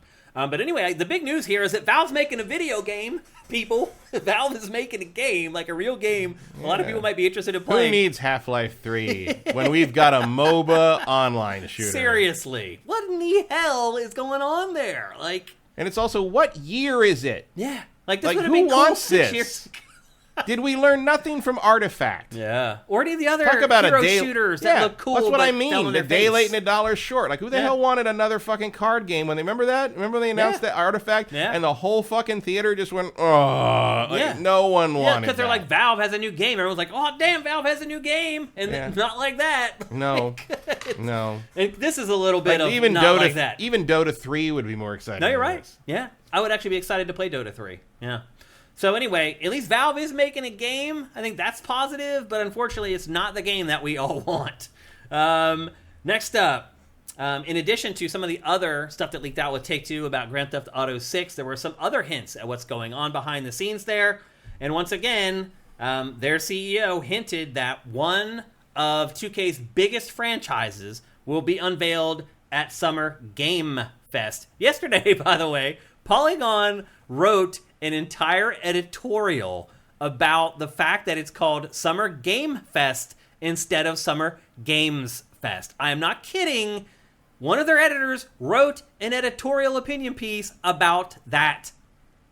And we did not curate it. What was his stance on it? Just like it doesn't make any sense. No crap, dude. We've known that since it started, that it doesn't make any sense. Like, why did you wait till now to write an editorial about it? Like, I was just like, who okayed this at Polygon? So he thinks it should be games? Yes. And it should. Because you're not just seeing one game, you're seeing games. Yeah, but it's a fest of game. I'm trying to think of how that works with other stuff. Exactly. Yeah. You don't write an editorial about it. Right. It's like if there was a football fest, it would be Football Fest, not Footballs Fest. Because it's just called football. Right. But it's called the games industry. It's called the game industry. I call it games industry. I'm game industry. You're singular? Well, it's not the films industry. It's the film industry. Yeah, you're right. It just seems like there's no one size fits all for this. No, stuff. I mean it's very informal because it's never needed to be formalized. Yeah. I can understand why he went with game, but you better be ready for everyone saying games. But not because it necessarily makes more verbal sense, because I think game industry and Game Fest probably is more correct grammatically. But Game Fest doesn't roll off the tongue the way Games Fest. Games Fest feels easier to say, and that's what people are going to say. And I guess he probably wants you to say SGF, which is a terrible, terrible. Well, the irony, Matt, is that Polygon's editorial didn't even broach that topic. It was just it's dumb. I mean, you think TGA is an okay acronym. Yeah. It's weird that the T is the. But you can't really call it guh. Guh? But guh. But you can't Sigif, S-Jeff. I mean, he just should have come up with a better name, period. Yeah. Summer Game Fest is not a good name. It just isn't. It should just be called Jeff, except you replace it's GE3FF. He should have just... Doesn't make any sense, but they're calling Tron 3 TR3N. That's Tren. That doesn't mean Tron. That's Tren. So why not just make GE3FF? He should have just stolen the name of the party that we used to go to, which was called B4. Because the other thing is that his thing happens before everything else. Right. His thing's on Thursday, and then E3, not E3, is during the weekend. So it is technically before then. So you should just call it B4. People would remember that. Talk about inside baseball. It's easy to remember, B4. Mm-hmm. People would have... No one would have written an editorial about it. Well, to be fair, he established it years earlier. Yeah. But Yep. it's still a weird name. It is a weird name. It's not a great name. But you don't write editorials about stuff like that anyway. Agent Legend Watson says Comic-Con as opposed to Comics Con. Right. Retro Modern Gamer says Jeff Con. Yeah, that's worse than Summer Game Fest. Summer Jeff Fest. Mighty Pony Girl says or C4 for the blowing up of things. Yeah, because you're right, because it blew up E3. Yep. So anyway, back to what we were supposed to be talking about before I took us down a non sequitur. People are wondering what the one franchise is. And basically there are two options, Matt. There's BioShock and there's Mafia. Both of which have been rumored to be in development for quite a while. Both of which are well overdue for a new game in the franchise. Although obviously BioShock way more so. Yeah, I would argue that BioShock is a much bigger thing than Mafia. But I also have no problem believing that a Take-Two exec would describe Mafia as one of their, you have to call it. Every game that. is going to be the biggest gigantic. thing, yeah, biggest thing ever. But I agree with you. The way the verbiage was from Take-Two, I think it's BioShock. Is not Borderlands? No. We're sure of that? Pretty sure. Even yeah. though there's a movie coming out this year? Because Borderlands, that's a good point. But Borderlands was talked about earlier in that conversation. Because they brought up Grand Theft Auto and Borderlands as games that potentially could go above the $70 threshold, basically. And then later on... I can't possibly describe how much I'm not paying over $70 for Borderlands. Come on. I hear you. So my bet also is BioShock, which means that Jeff is going to have a big exclusive in SGF. It looks like that he's going to have the first footage of BioShock 4. Now, this obviously is being built by a new studio, because the old studio that built it, basically all the employees there were poached to go work on Judas. So is this game footage or is this early footage? Is this the trailer? This is B-roll, I think. Is this the actual final game or is this the original? I think this is the final game, yeah. I don't remember having that much cleavage. Oh, you know what? Maybe this is that first trailer that they put out, original where the first game trailer. ended up not looking quite like what we all thought it was going to look like. Yeah. She looks a little different there, too. Yeah, I think you're right. She looked a little more Disney princess in the final. Yeah, I think you're right. I think this is, in fact, like the demo that they showed the first time that made people lose their minds, myself included, by the way. This was the last thing I ever saw at E3 as an employee of G4. Oh, really? As an ex-play. Because they brought us, the whole team, basically, in for to watch this. It was like the last demo of the last day of E3. It was the last thing we saw, and that was the end of E3. We didn't know it at the time because we got shut down at the end of that year. Yeah. But that was the last E3 thing I ever saw for X-Play. This thing blew people's minds. Oh, yeah. Like, people were like, oh, I was one of them. I fully copped to it, man. I was all Well, if over they'd this actually thing. delivered what this was, it would have been justifiably. Yeah, it ended up not being this. No, it had a fucking Revenge of the Jedi reference in it, for God's sake. You weren't ready for that. I wasn't ready for that. Yeah. But they were they were all very what was it? That was Irrational.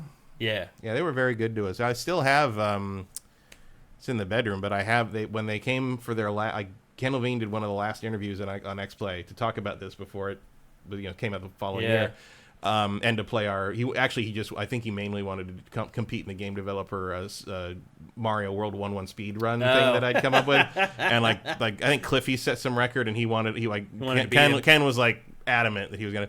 Yeah. But they brought us all these little framed pictures of a Big Daddy with the little sister like patting the X-Play logo as a goodbye. That's cool. For all as original art for everybody. And you're right.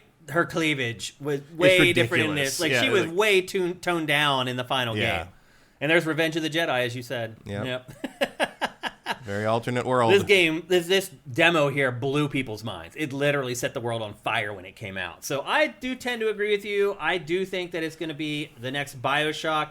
And I really hope it is, because I'm not a gigantic fan of Mafia, honestly. I like Mafia. I actually like Mafia okay. I feel like Mafia has never quite figured out what it wants to be. Yeah. Mafia 3 was a very interesting game. I don't think it fully succeeds, but I like what it's after. It feels like it's trying to do something more interesting than what the others are doing, and it took some lessons from The Godfather 2, which was actually a pretty darn good open world crime game that nobody played. Yeah. As opposed to like Mafia 1 and 2, which are like, they're story driven games that like happen to have open worlds but never use them for anything. Yeah. Like you drive through a really nice recreation of old time New York in Mafia 1, and you never ever go anywhere. Like you just go from point to point. It was like that's a the end fake of it. open Very world weird. game. Yeah.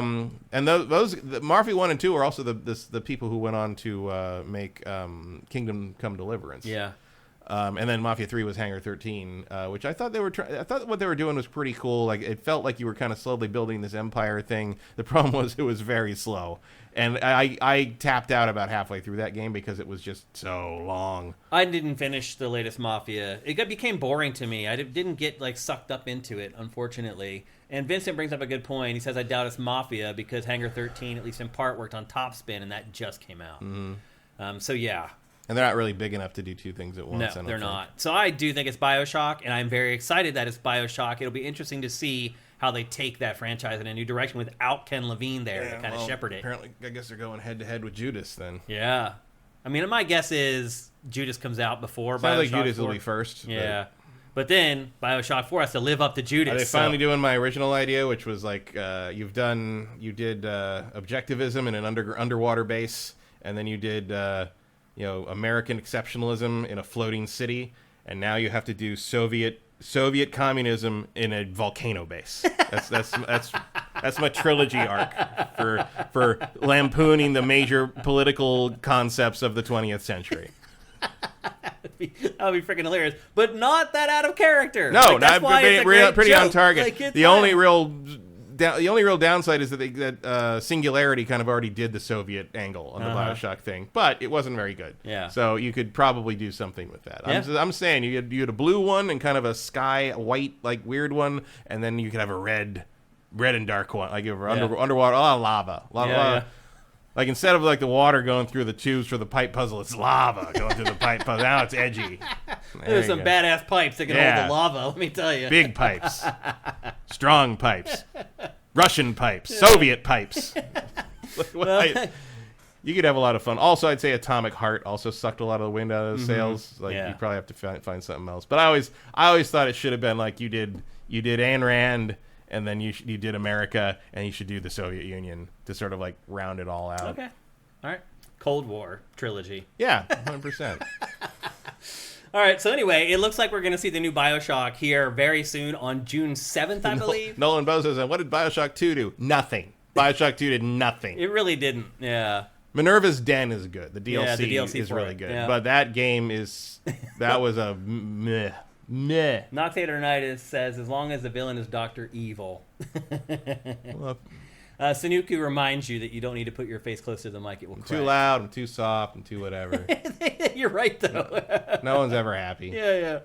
And then our final story for housekeeping today is something that was just announced this morning. And this is a little bit of inside baseball. We're not going to talk about it too long because you guys may not care about it.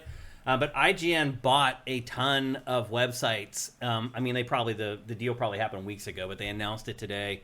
IGN now owns GamesIndustry.biz, which is the #1 gaming finance website. It now owns Rock Paper Shotgun. It now owns Eurogamer. And my big X factor here, Matt, is what about Digital Foundry? Because Digital Foundry is tied to Eurogamer, but I don't know if Eurogamer was just licensing. I don't know. So who knows? Like, Digital Foundry may now be independent, but I would argue if you're going to buy that group, the Gamers Group or whatever it's called, Digital Foundry is probably one of the most valuable things in there. Vincent says Digital Foundry is not affected. So what does that mean? I guess they were just had some kind of partnership thing. So that means that they're going to go back to being their own thing and not a part of Eurogamer? Maybe. Good. That's good. I mean, that's good for them. I mean, God knows what they're planning to do with all these things. No? Right. And then there was a couple smaller sites that was also a part of that. And there was at least one site that was a part of that group that some other company bought. But the bottom line is that really IGN has kind of become a games media monopoly at this point. Mm-hmm. I mean, don't forget, it bought Game Trailers. It owns the rights to all game trailers. GameSpot, the last bastion. It really is kind of the last one. And look, I understand that people in these communities are probably upset because the thing about each one of these websites, and it's the same thing with Sifted, is that they all have their own tone. That you don't create. It just kind of happens. It's just a product of the people who are working at the outlet. And a lot of people are probably afraid, like, Rock, Paper, Shotgun has a very specific voice. And they're probably worried, like, is that voice going to go away? And on top of it all, they did IGN did let go of like the lead editor at Rock Paper Shotgun and the lead editor at one of the other, maybe Eurogamer, because they're redundant now, because they're going to be rolled into, and I'm assuming Pear and John Davidson are now going to oversee that stuff as well. Is John Davidson back at IGN again? He's been there for years, yeah. He's the head editorial guy there and has been for a long time. Yeah. And Pear is like, I don't even know what Pear does anymore. I mean, he's on their podcast and stuff, but as far as like his daily work life, I don't know what he does. I mean, last time I saw him, he was like the head of everything. Pear? Yeah. Yeah. The reason I'm in this industry is because of Pear and Matt Casamassina. Like, I got hooked on IGN64.com, and that motivated me to launch my own gaming website when I was in college, which is so funny, too. Like, it's the only place I really haven't worked. I've worked at, like, every outlet but IGN, and IGN is the reason I am sitting here right now, which is really odd. But back in the IGN 64 days, like, they taught me what a website is. Like how you have this daily interaction with the users, and like how it becomes this thing where you get to know the people who are working on the site, and you know what they like and what they don't like, and they become like a friend in some ways. Like, that was the first time I understood like what the internet could really do, and I was like, I want to do that. And it motivated me to launch Street Level Gaming. So I'm here because there was a certain point where I realized that all my friends who were going into tech were miserable, and I didn't want to do that. Yeah. That's like game development. I have no interest in being in game development for that reason. So I lucked into television. Yeah. Good thing to luck into. So anyway, I did work at the television station in college, so I had a little bit of some clout there, experience. but like I was like, video game show. That sure, I'll sounds work on that. awesome. I'll be one of the 25 people on the planet that gets to do that. Yeah. Sure, why not? We were very lucky in the early days. We were a little naive. We We didn't really realize what we were doing at the time. We were creating video game It was television. basically that or working for Vic Lucas. Those are your options in that realm. Yeah, that's true.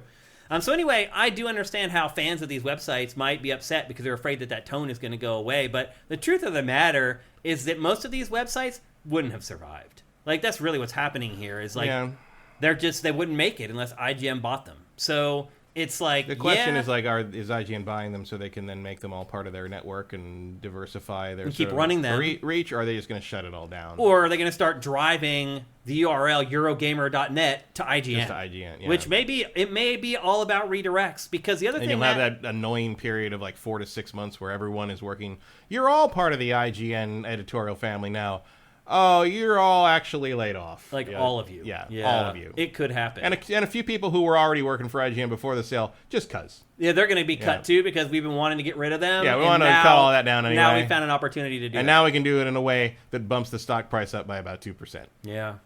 Yeah. So anyway, I mean, corporations are not your friend. I mean, what websites are left now? Like, I run a website where it's about us curating content from all the other websites. There's like Shack News, Kotaku, GameSpot, Polygon. Yeah, Polygon's still around. Not many.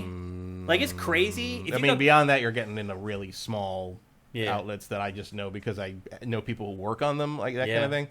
That's about it. You can see it on Sifted, though. If you go and check out your Sift and just keep scrolling down to the endless scroll to like years ago, we were curating content from like 30 different websites. Well, now it's down to like 10. Well, also like 9 years ago when you started it was like, how else are you going to manage the deluge of gaming content out of all the various outlets out of 30 outlets, yeah. Like, it was just ridiculous. And like, now it's just sort of like, well, would you like to see your IGN article with a frame around it? Kind of a little bit, yeah. I mean, but we do curate. We cut out all the crap, so you don't have to sort through all the crap to get to the good stuff. Yeah, there's definitely stuff that pops up that I wouldn't have seen other. A lot of times from non-gaming outlets. It's like we're like another outlet that isn't normally doing worthwhile gaming content. Yeah, like we curated the interview with Strauss Zelnick from Take-Two with CNBC. That was up on the site yesterday. I guarantee you sift it for a week, you're going to find stuff you're never going to find just doling around YouTube. Mike's Q says, I submitted 4 questions for Pactor. Thank you, Mike's Q. That is awesome. You are actually one of the people I was thinking about who used to ask great questions. You're also somebody who, when they ask a question, Pac remembers you and says, my buddy, Mike's Q. So thank you.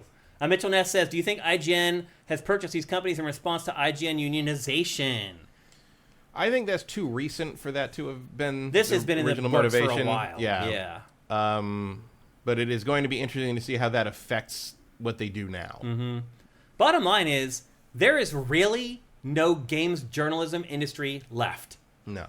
What's going to happen, to your point, Matt, you're right. Eventually they're going to lay off 80% of the people at the websites that they just acquired. Mm-hmm.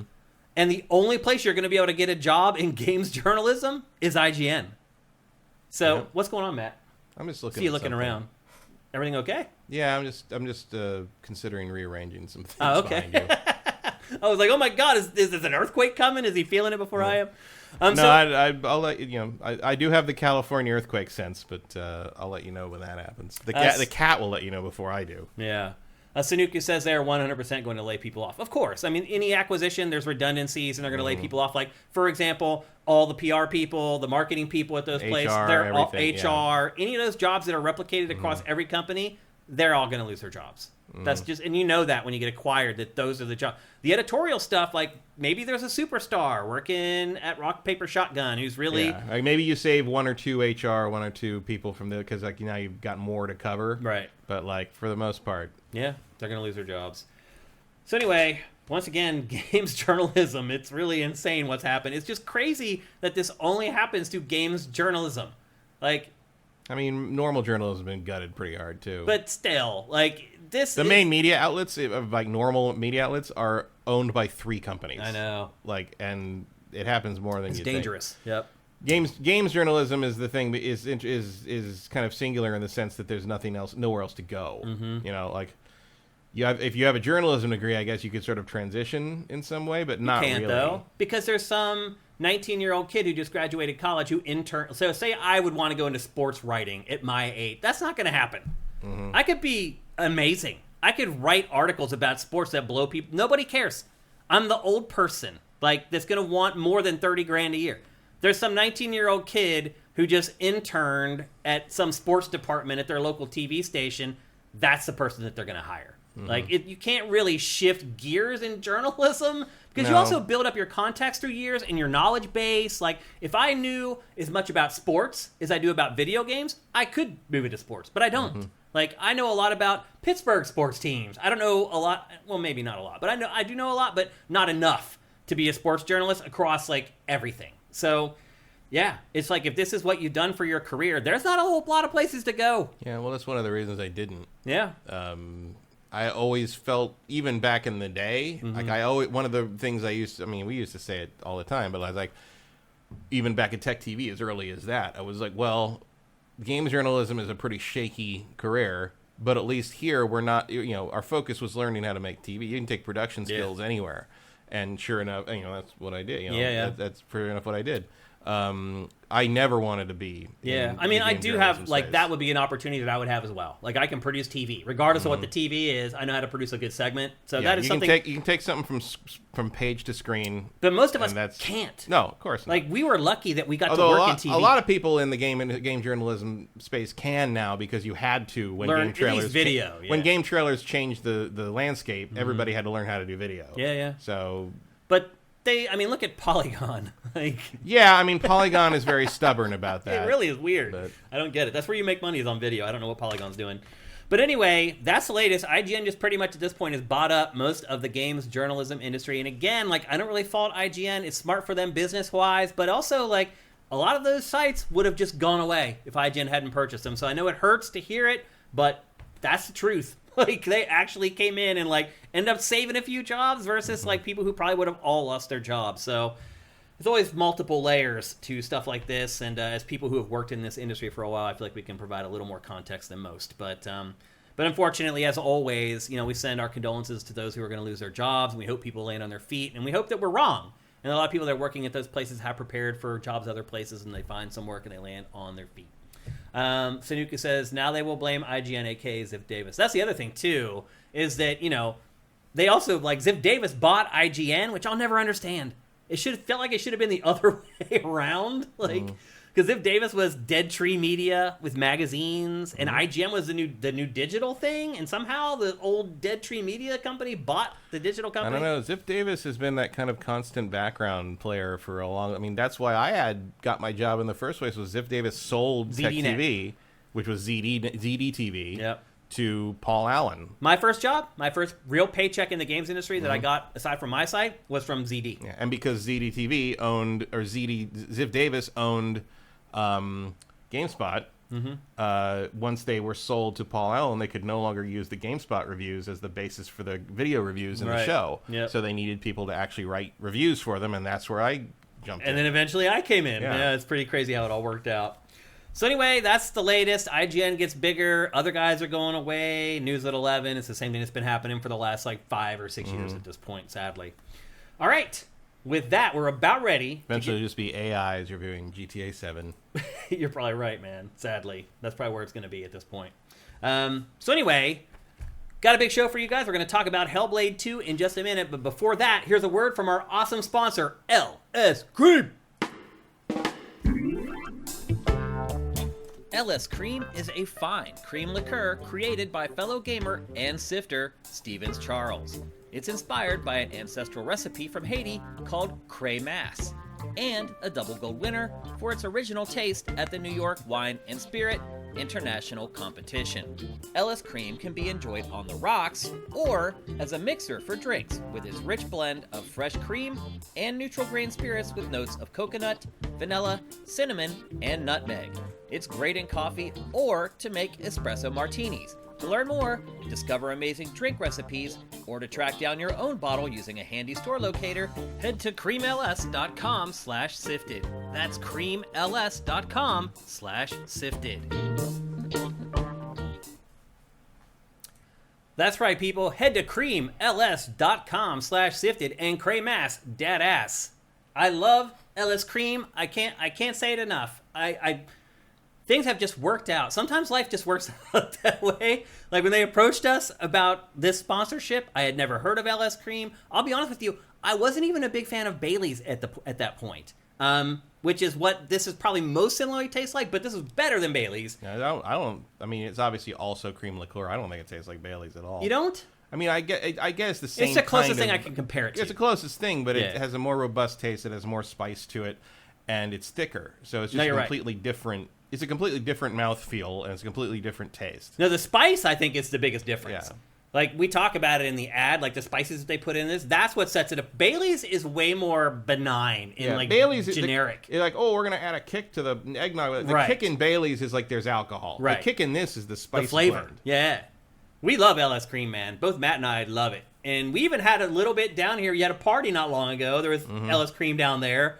We are both huge proponents of this. You should be too. They're great people, by the way. I just saw Lestevet, as I like to call him. He was dropping free subs to you guys in our chat. Like, they're awesome people. It's an awesome product. Go to creamls.com/sifted. Make sure you use that URL. You can go to the website. It'll teach you where you can get it locally. It'll teach you how to get it online. And like I said, every week, this bottle is so easy to find when you go to the liquor store. There just simply aren't bottles that look like this one. And I'll say this, Matt. I got and Lestevet, if you're still there, maybe you can answer this. Somebody sent me a picture of LS Cream with a different bottle. So I don't know if in some territories, Steve, you guys have like different bottles or whatever, but it had like a different logo on the front of it. And they're asking me like, why is your bottle differently? And I just assumed because maybe that was in a different territory. Is that what's going on? Oh. So it may look a little different if you go into your liquor store. That's what I'm getting at. It may look a little bit different. Like the bottle is still black and shiny, but the white logo on the front is a little bit different. So it may be a little different in your local liquor stores. Make sure you're buying legitimate. Right, the real McCoy, cream. And you're right. It could be bootleg. Like it could be somebody like trying to move in and put one of those rub symbols on it, like the old Transformers.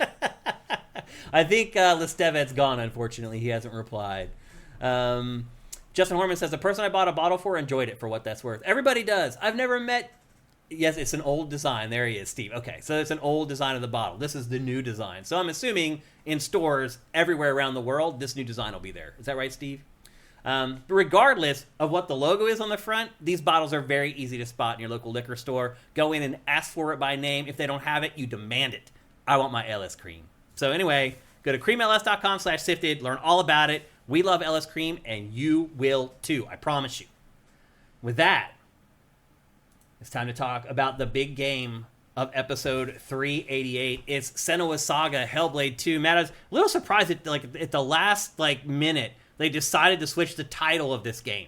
It was called Hellblade 2 Senua Saga for the first 4 years or 5 years. And just in this last year, they decided to flip the title. Think that was a smart move? I don't think it matters. You don't think it matters? No. Yeah, probably not. But why did they do it then? I don't know. They probably want to emphasize the character more. Yeah. Like, I think they want Senua to become kind of a household name thing. That's a good point. Yeah. It'll be interesting to see if they make another one. I'll hold that conversation until we get through discussing the rest of the game. Also, the Hellblade is a specific sword in the first game, and it's not in this game. It's not even in this game. So, like calling the series Hellblade was kind of I mean, they probably didn't expect they were going to make any more. short-sighted, yeah. I mean, it was more of an experiment than anything else. Yeah. So I can't blame. Like, Hellblade's a cool title, so I can't blame them for that.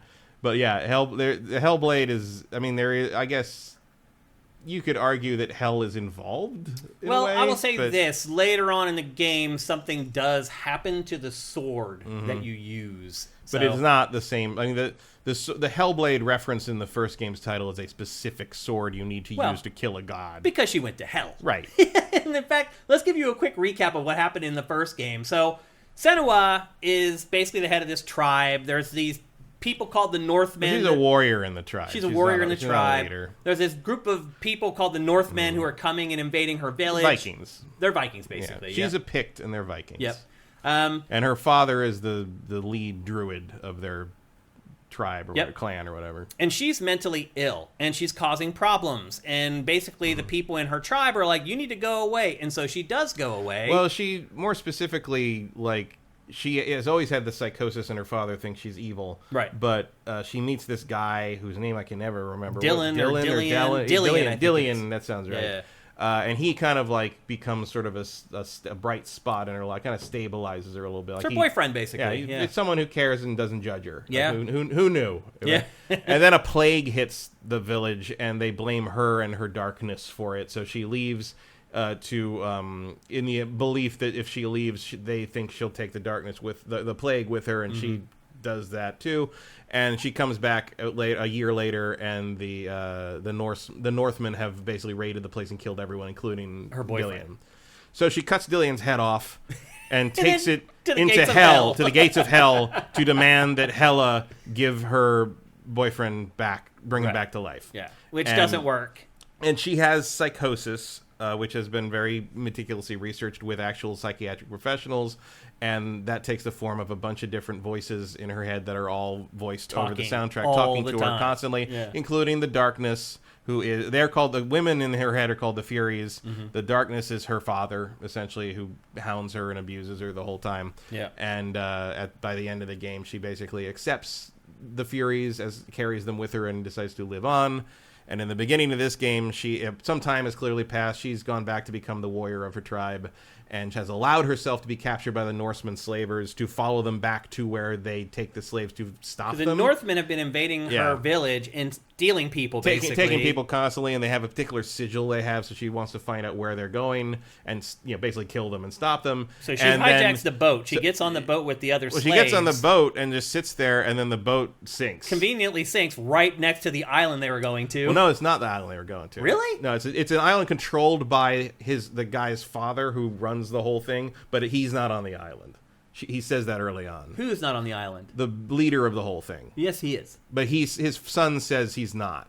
When she first he's there. He's running the whole island. He protects control. No, he lives there. Well, that's not what they say at the beginning of the game. Well, let me finish it then. Because at the beginning of the game, the guy was leading the boat, but now you're all shipwrecked losers. She wants him to lead her to his father, who's the big main and that's slaver. What happens. Well, but he says he's not here. He just rules. Well, he may have just island. been lying. Might have been. No, the boat does conveniently crash right offshore of the island she was wanting to go to. It's the island she wanted to go to, but it's not the island the ship was going to. Maybe. But so she gets there, and you've seen this whole initial B-roll you're seeing here was a scene of her on the boat, and then the boat crashes. She nearly drowns and washes up on the shore of this mysterious island. And the head of the son of the lead slaver is the one who was running the boat. You saw him in the B-roll a little bit earlier as well. He also survives the boat crash, and you get into an altercation with him, and Senua essentially wins, and she ends up tying him up to a post outside of the area that she goes in to investigate, and leaves him there tied up. And I'm not going to go into too much as far as how that all plays out ultimately. But it turns into this struggle for her. She gets there and she realizes what's happening is that they were stealing people from her village to feed them to giants on this island, because this island has been terrorized by this group of giants, and the humans have been cowering in fear from them, and the only way they've managed to keep the giants from killing them is to give them human sacrifices. And so they've been traveling all the way to Senua's village to pick up slaves, bring them back, and then feed them to the giants. And so the ultimate goal becomes for Senua and eventually some allies to take out the giants, because they feel like if they take out the giants, then the slaving will end, because they won't need to produce the slaves for the giants so that the giants don't kill them. Got bad news for you about Vikings, though. Yeah. And that's the basic plot of the game. The tissue between the first game and the second, there's not much. This is pretty much a self-contained game. You don't really need to have played the first to understand what's going on. And they retread a lot anyway, especially with her father. Yeah. So you spend a little more time than I'd like doing kind of, I'm back in the past and I have to deal with my father yelling at me as the darkness and all that. It's yeah, I know we did that before, and I know they kind of were anticipating people who hadn't played the first one were going to play this one, and but I think that opening recap scene does just fine. Yeah. That's all you need. The story on the island is way more interesting than the internal struggle in this. Because the internal struggle, if you've played the first game, feels like a review. Yeah. And I'll say this, too. The voices in your head, the sound design for it's incredible. The voices jump around. If you're playing this on a 5.1 system or even a really good set of headphones, the voices are 360. They're coming from all different directions. You never know where they're going to come from.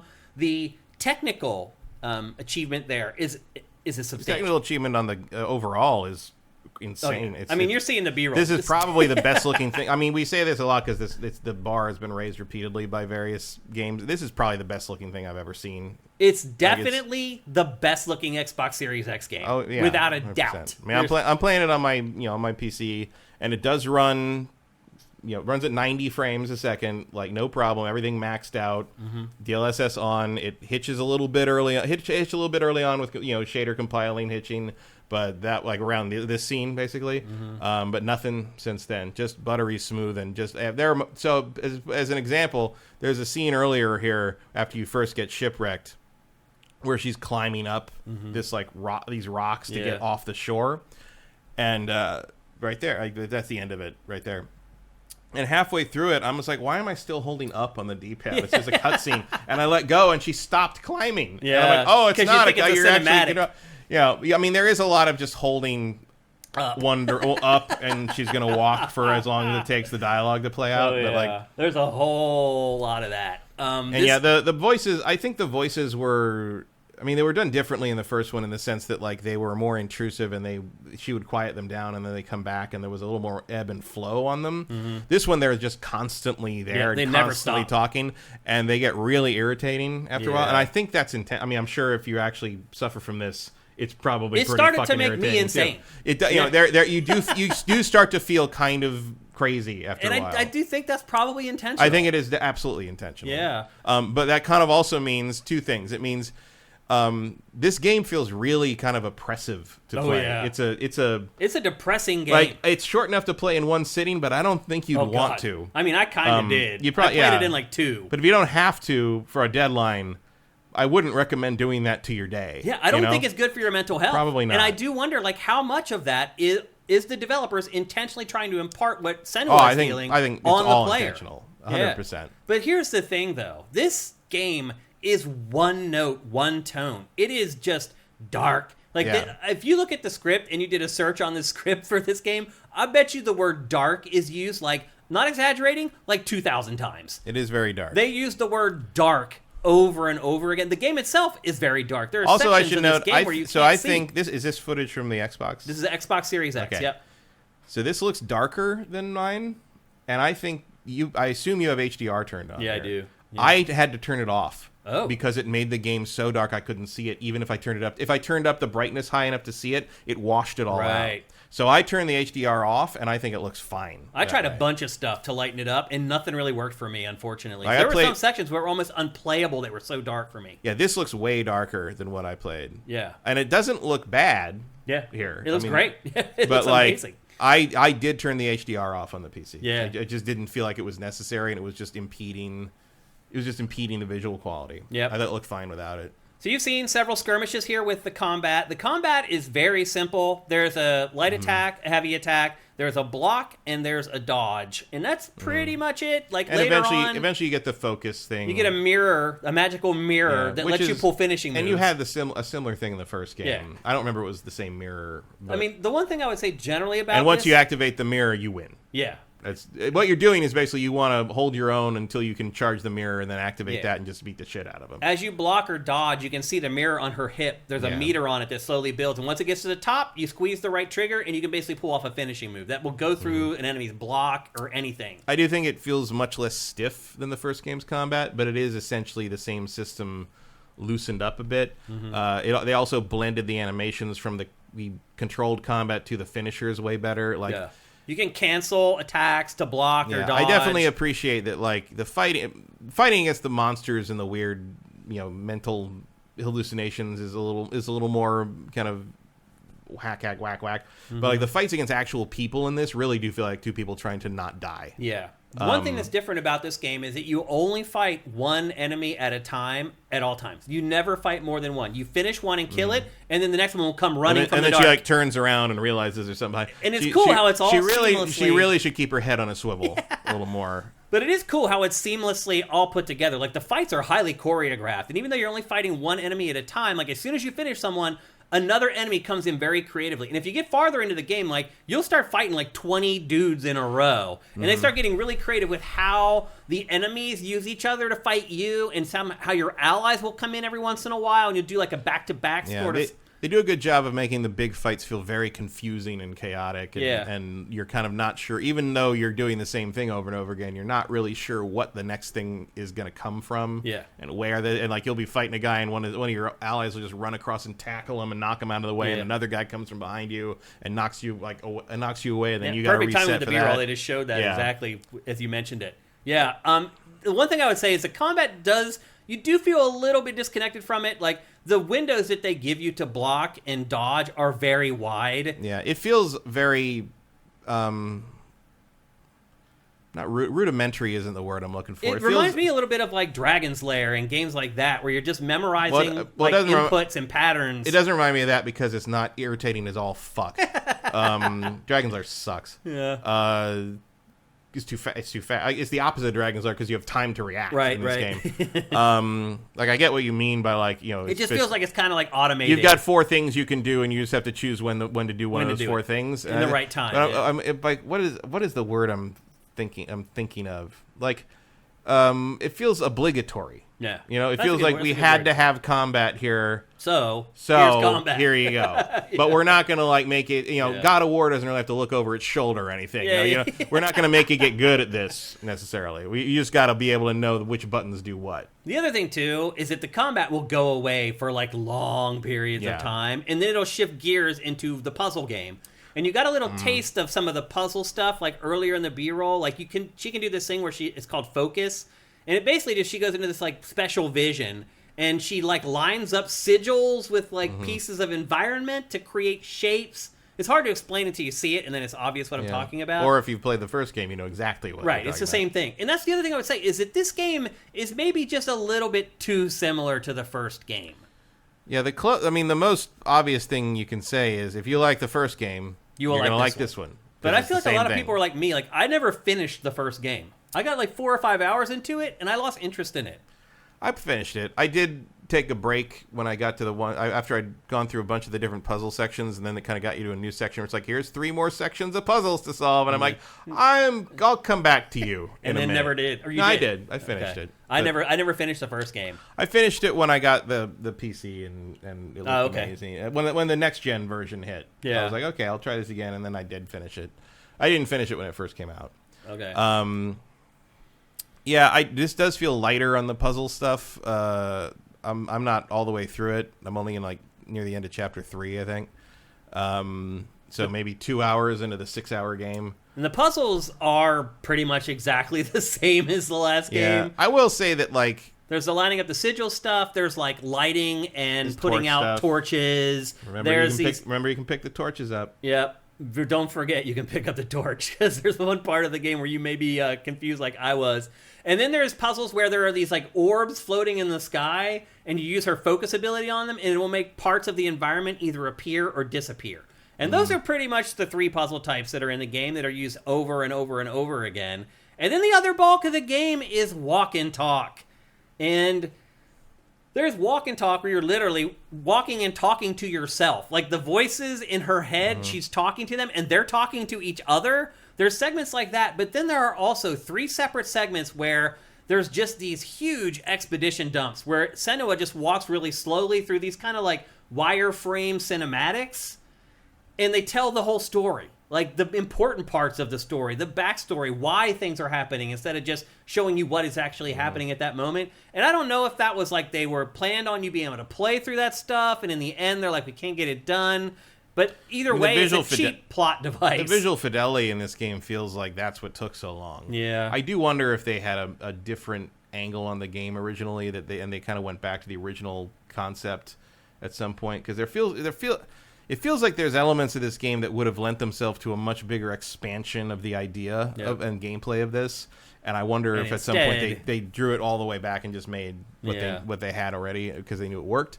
But I have to imagine that a large amount of these 7 years it took to make this game is because of the visual fidelity and the introduction of Unreal 5 and getting it all to work right. And there are sequences in this like that happen on a scale, because a lot of this is kind of a one-on-one fights, walking through this one area, trying to free a guy from this thing, and then sometimes stuff happens that like encompasses like an area the size of a football field. Yeah. And it's all happening, and the thing's exploding, and steam's blasting on the ground, and lava's coming down. And I've never seen anything like it. It's pretty amazing. It feels so I've never, because like so much of it is so weird and stuff. And there is in the giant thing, there's a lot of Attack on Titan influence, where how weird and like otherworldly they look. I don't know if I've ever seen something this kind of internal POV magical realist done with such photoreal it's visuals. Pretty incredible. Like there's nothing quite like it. However, I would argue, kind of on top of everything, kind of summarizing everything you're saying, if you can find a really high quality like 4K recording of this game, I feel like you're not going to have a very different experience than I did playing it. Yeah. You know what I mean? I agree. Once you get past a couple fights and you figure out how the fights work, there's not a lot of reward in solving the puzzles in this game. They're not hard. There's moments I found myself overthinking the puzzles a lot, thinking they were more complicated than they actually were. There's moments in this where I was thinking, you know what? With this kind of visual fidelity, maybe you should have just made a movie. Yeah. Like a movie out of Unreal 5. Like, I would watch this in a theater. I mean, look at this. It is really, I mean, this is why we would have flipped to some Windows by now on GameFace. I want you guys to see this game full screen, because it really is like something next level. And like, it doesn't trip up. It does. No. Things don't clip through things. It is one of the most technically rock solid things I've seen in a long time. The facial animation, like that system that they set up, she demoed the one time on a stage with a cell phone. Like that facial animation is incredible. Like she's insane. So her mind is flitting. Like she has 3 emotions every 2 seconds, and it's portrayed in the game. It really is incredible. And this is all they cheat some of it, but like this is all in engine. Yeah, Like but this is like all happening. The whole game is letterbox. I was actually kind of surprised to see even on PC the game was letterbox. I mean, they did that in the first one too. Yeah. I mean, they are pushing so hard on it. Does, but that is a way to cheat. And the other way they cheat is fight one enemy I will at say a time. This: when we get to Ghost of Tsushima, I'll note how you do that wrong. Yeah. Okay. In a modern PC gaming sense. Yeah. In a technical thing. Look at this sequence is incredible. Like when you're walking through the countryside and you're just like, it goes on forever. Yeah. And there's stuff happening everywhere. And I honestly did not see a single rock pop in. No, I didn't see a single blade of grass pop in. No. It is easily the best looking Xbox Series X game ever. It's not even, I don't know of another game in the same league. Halo Infinite looks like a joke compared to this game. Yeah. You're looking, I mean, in terms of the best looking things I've played on my 4090, like this is pretty much, I mean, it really comes down to like between this and like Cyberpunk 2077 and which aesthetic you prefer. Again, this B-roll is from Xbox Series X. This isn't even from Matt's crazy, powerful PC. Yeah. It's incredible. Like, the advantage of mine is really the main difference is it runs at a high frame rate. Yeah. That's it. Like, it looks pretty much the same as this. Yeah. Now, eventually, obviously, based upon what we told you earlier, a big part of this game is hunting down giants and fighting the giants. And those, I'm not going to spoil anything, those moments are literally mind-blowing. What they do technically with the game and for those confrontations. And what they do with the camera. Like, there's some, like, top-level filmmaking happening here. Yeah. Like, you could show this at a film festival and people would be impressed by the presentation on display. Yeah. Like, it's not just the visuals and the graphics, but in terms of how they decide to show you these things. That's its own art, and whoever they've got running that on this game is one of the best in the entire industry. Yeah. So as far as presentation is concerned, this game is gobsmacking. It really is incredible. But ultimately, it is a video game that you have to play. And sadly, that's where this game starts to come up a little bit short. The walk and talk, there's way too much of that in this game where you literally are just walking, either listening to the voices in Senua's head or listening to one of her companions walk along and tell a story, or there's those big exposition dumps I was talking about. I mean, there's probably like an hour and a half of the 6 to 7 hour game here that is just walking and talking. So you're like, oh, it's kind of short. Well, it's actually even shorter than that because a lot of it is just like just walking and talking. Like, it's not something that's it's basically what if an indie game looks like the best looking thing you've ever seen. Yeah, that's a good way to put it. There's really nothing to collect in this game. There are these like talismans that you find, these sigils or whatever. Yeah. There's like a little, did you find that green tree at the beginning of the game in that hut? What is that? I don't know. I never found another one. Well, there seem to be 12 of them. I never found another one. There's a little circle on it with, and you fill one dot in, and there's like a bunch of slots for more dots. So it looked like there was maybe 12 or 13 of them. But I mean, I'm not that far in the game, so I never found another one. The sigils I found tons. It's very hard to tell what off the beaten path means in this game, right? In part because it seems like you have to be. It's very linear. It's very linear, but also like if you wander in the wrong direction, you start the next cutscene, and then you got to walk and talk for an hour, and like you're never going to see that part again. Yeah. I mean, there's a chapter select of stuff you've already done, so obviously you can go back and try it again, collect whatever. But like, it's not really an issue. I mean, there were more things. I felt like there was more gameplay emphasis in the first game, and there's no going back in this either. It's not like it's an open world, or it's like it's not an open world. It's like all cattle shoots mostly. Yeah. Whereas you could in the first game. Like, could you? You could go back into the main, like if you like, there were like that section was like 3 areas, and you had to go solve each one before you get to the main door. You go back in those areas and find stuff you missed if you wanted to. Yeah, like you can't really do that. Like doors close behind you. This game isn't built that way. Or there's these weird like magical barriers that keep you from going backwards. There's an element of this to me where I wonder if one of the prices for the visual fidelity is having to limit where the player can go and where they can see what they can see. Yeah, I think so. The one thing I would say is that I like about the design, though, it is very simple, and it's like a throwback to games from like the early aughts or whatever. But Matt, it's nice to be able to play a video game where you don't have in the back of your mind, oh, I hope I didn't forget anything, or you're not like running into every corner, like spamming the pickup button to make sure you pick up any resource. Like, there's none of that in this game. You can just keep going straight forward, and that's the way the game plays. It was nice to leave areas and not have my OCD going off. Like, oh my god, I probably forgot this doohickey. There's probably resources back there I'm going to need to craft later. Like, all that stuff is wiped away while you're playing this game. And you figure it out in the first, 45 minutes. Like, you go into a couple rooms, you're like, there's nothing in here.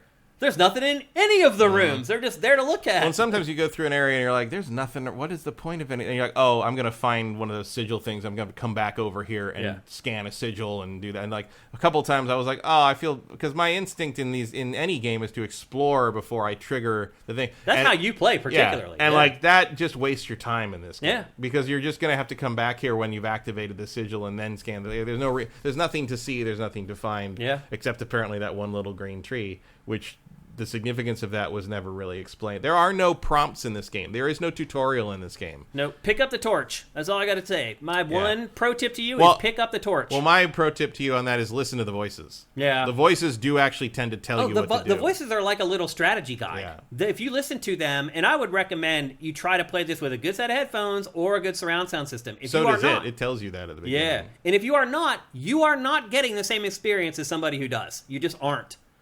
because if you just watch this on like on 2 speakers on a TV, a lot of the smaller voices get drowned out by the ambient sound or the sound effects of combat. Yeah, I mean, I have the nice kind of I have the big 2-speaker high-end things that simulates the surround sort of thing. It's like and I crank it, because I no one else is in the house and the house is soundproof, so just all the way up. I turned on subtitles for this. I never play with subtitles. I turned them on for this.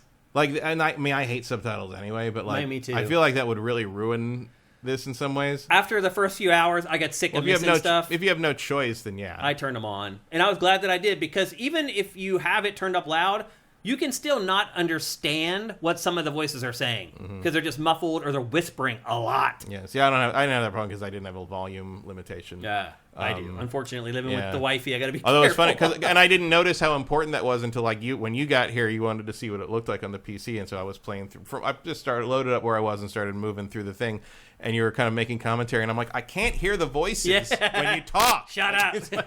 No, you're right. I'm like, oh, that's probably how she feels. No, right, exactly. And I do wonder how much of the stuff that irritates me in this game was intentionally placed there to irritate the player, so you feel how Senua is feeling. Well, I'm 100% sure. Yeah, I think at least a little bit of it for sure. So the sound design is incredible. The graphics are incredible. The presentation is awesome. My biggest complaint about this game, other than there's a lot of there's some padding with the walk and talk stuff, is that it is just one tone. There is not a single joke in this. It is just deathly serious and dark and dark and darkness and dark. Like that's what they say in the game. Like I heard the word dark like 1,000,000 times in like 2 days.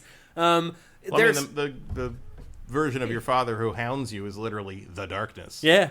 There's no levity. There's not a single joke. I didn't chuckle. There's nothing. It is all just like death and darkness. And then girls whispering in your ear, you're crazy. You've lost your mind. Every once in a while, the voices say something that's a little funny. Yeah. I guess. They talk to each other, which is weird. The voices in her head talk to each other like they're people. That's one of the reasons it's hard to have voices in your head. Yeah. And they did that in the first game, too. They argued in the first game. And again, part of the one of the different things in this is that the voices are just so constant. Yeah. They never stop. They had like I said, they had an ebb and flow. They would come and go, and they'd build back up, and they'd kind of go away. Like, when usually like with the intensity of the scene, like when you were walking through like through a little quieter through something, you'd hear like little whispers here and there, and then during the scene they'd just be like criticizing how you swung the sword and like she's going to die, she's going to die, she's going to die. And the other one's like, no, she's not, she's great. They said read the other thing too that I didn't like about the voiceover is that they'll read the same line 3 times. They read it differently, but they repeat the same thing over and over, and then they'll say it together. Well, that's what psychosis is. I know. That's what I understand that. It just as a player, it started to get a little bit annoying after a while.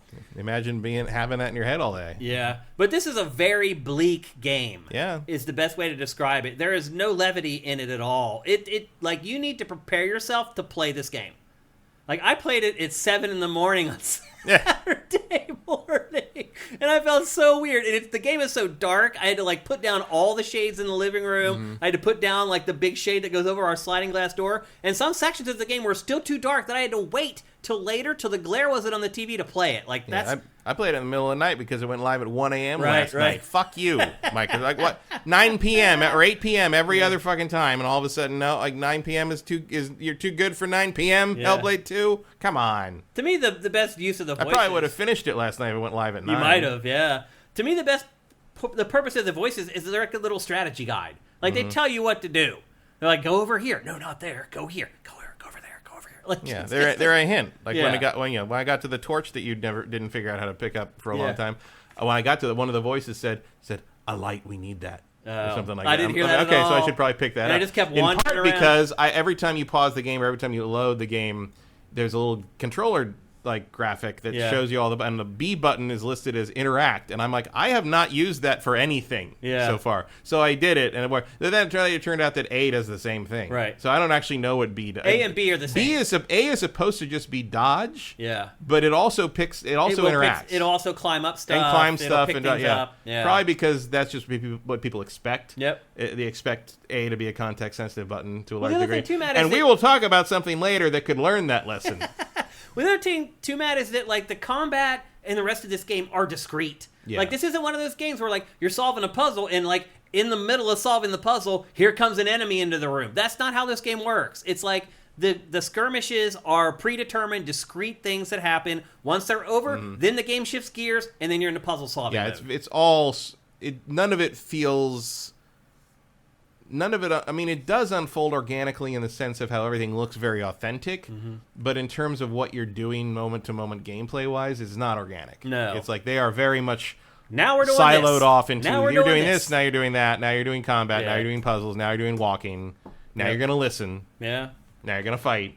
Yeah, that's pretty much how it works. But it does work. Like, I enjoyed playing this game, even though I literally plowed through it, like, mostly in broad daylight in, like, a day and a half. Yeah, I will say that I think one of my things for the combat I think that would have worked a little better is, like, when you fight, like, the first big bald guy in the beginning here, and when you fight the lead slaver guy who kind of comes with you later, those fights go on for a while. Yeah. And they become sort of this power struggle between her and the other character, and kind of you learn how they fight, and and they kind of taunt you about certain things and stuff. And I think it would work better if more of the fighting was like that, like longer fights against distinct opponents, and not like killing 20 Draugr, over and over again, to the point that they even reuse some of the Draugr types in the first fight. And I'm like, did I kill you? Are you the same guy whose throat I just cut with the skull helmet, or is this another guy with the same skull helmet? You're going to be fighting those guys with the skull helmet all the way to the end of the game. Yeah. And it's satisfying when you finally get the final hit, and she always has some brutal little stab or slice, or the choreography in the just fight cuts their pretty face incredible. in half. It's just like it is there. And the guy's just like the guy's just like trying to put his face back together and just falls. I mean, it's amazing. Yeah. But like, it's pretty incredible. At a certain point, you feel like, okay, you're kind of padding it a little bit here, because I know that otherwise I'm just scanning sigils and lighting torches and walking and talking, but like that doesn't mean I have to fight 20 guys to drag the combat out for 5 minutes. At the end of the game, you literally fight like 20 some dudes in a row. But it's at that point, it's so easy. And there's an element of like, you know what, guys, if you all just hit me at once, this would be over. Like, if you I don't know why everyone thinks they're in a fucking James Bond movie here. You can all attack at once. Yeah.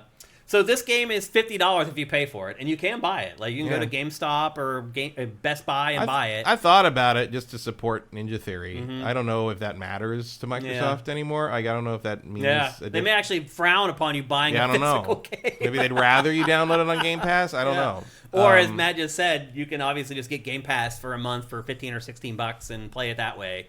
I would not spend $50 on this game. No, although I'm glad they're only charging $50 for it. Yeah, unless you're trying to do something like you're doing, like just reward Ninja Theory. Like, I would not buy this game for $50. It literally I'm still a little shocked they're not charging $70. It's literally like 6.5 hours long. Yeah, but people have charged $70 for games that long. No, that's right. That's right. And the other thing with this amount of visual fidelity, you can get away with it. There's no padding in this game. Like when I was saying earlier about how it's nice to be able to just go forward and not worry that you're leaving something behind, like what that also means is that you're not backtracking. So you're not going back to this place you were before and finding something that you now got this new ability. Everything you see in this game at all times is something new. And so when I say it's a 6.5, 7 hour game, the value there is maybe a little higher than that, than a typical 6 or 7 hour game where you do some backtracking. But generally, $50 way too much for me to pay for this game. Yeah, although it's in line with the first one.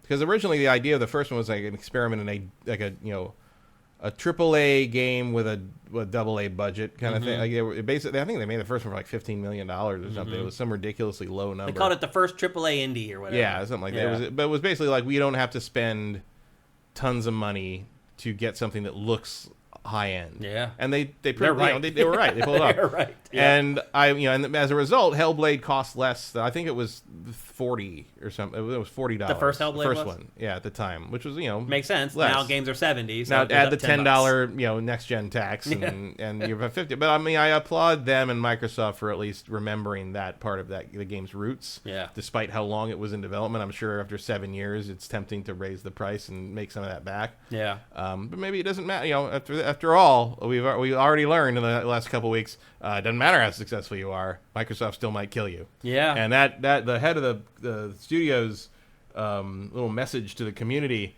on launch day really, to me, read like some kind of obituary. Like, it was really ominous to me.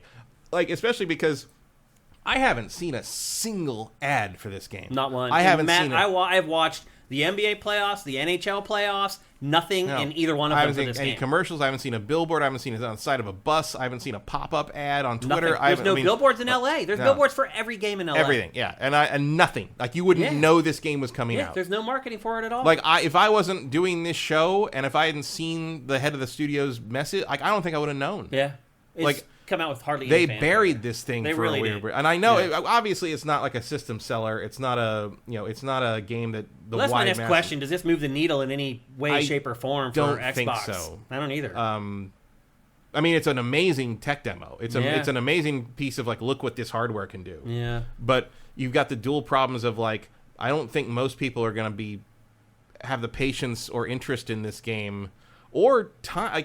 Like I wouldn't recommend this game to most of my friends. No, well, and especially for like a lot of the reasons you already said, where like most of my friends that have kids, you either aren't going to want to play this in front of them because it's so violent, or you're going to have to just turn the sound down on subtitles or whatever. I mean, it's going to be like you're not going to be able to experience it in an optimal way. Yeah. And then on top of that, the subject matter and the relentless like oppressive darkness and the themes and everything. Darkness of the darkness in the dark. It's just.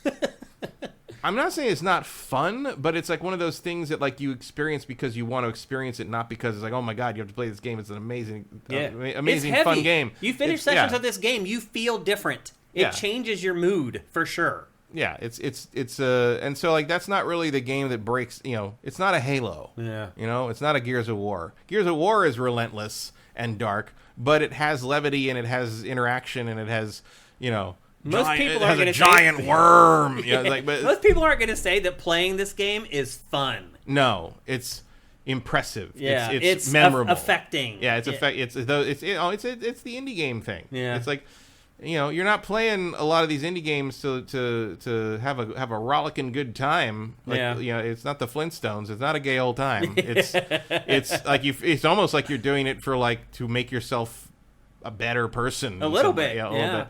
It does make me appreciate mental illness more, for sure. And that's part of the idea, for sure. I can feel at least a tinge of their pain and what they're going through because I'd had to do it just for 6 hours playing this video game, and that was enough for me.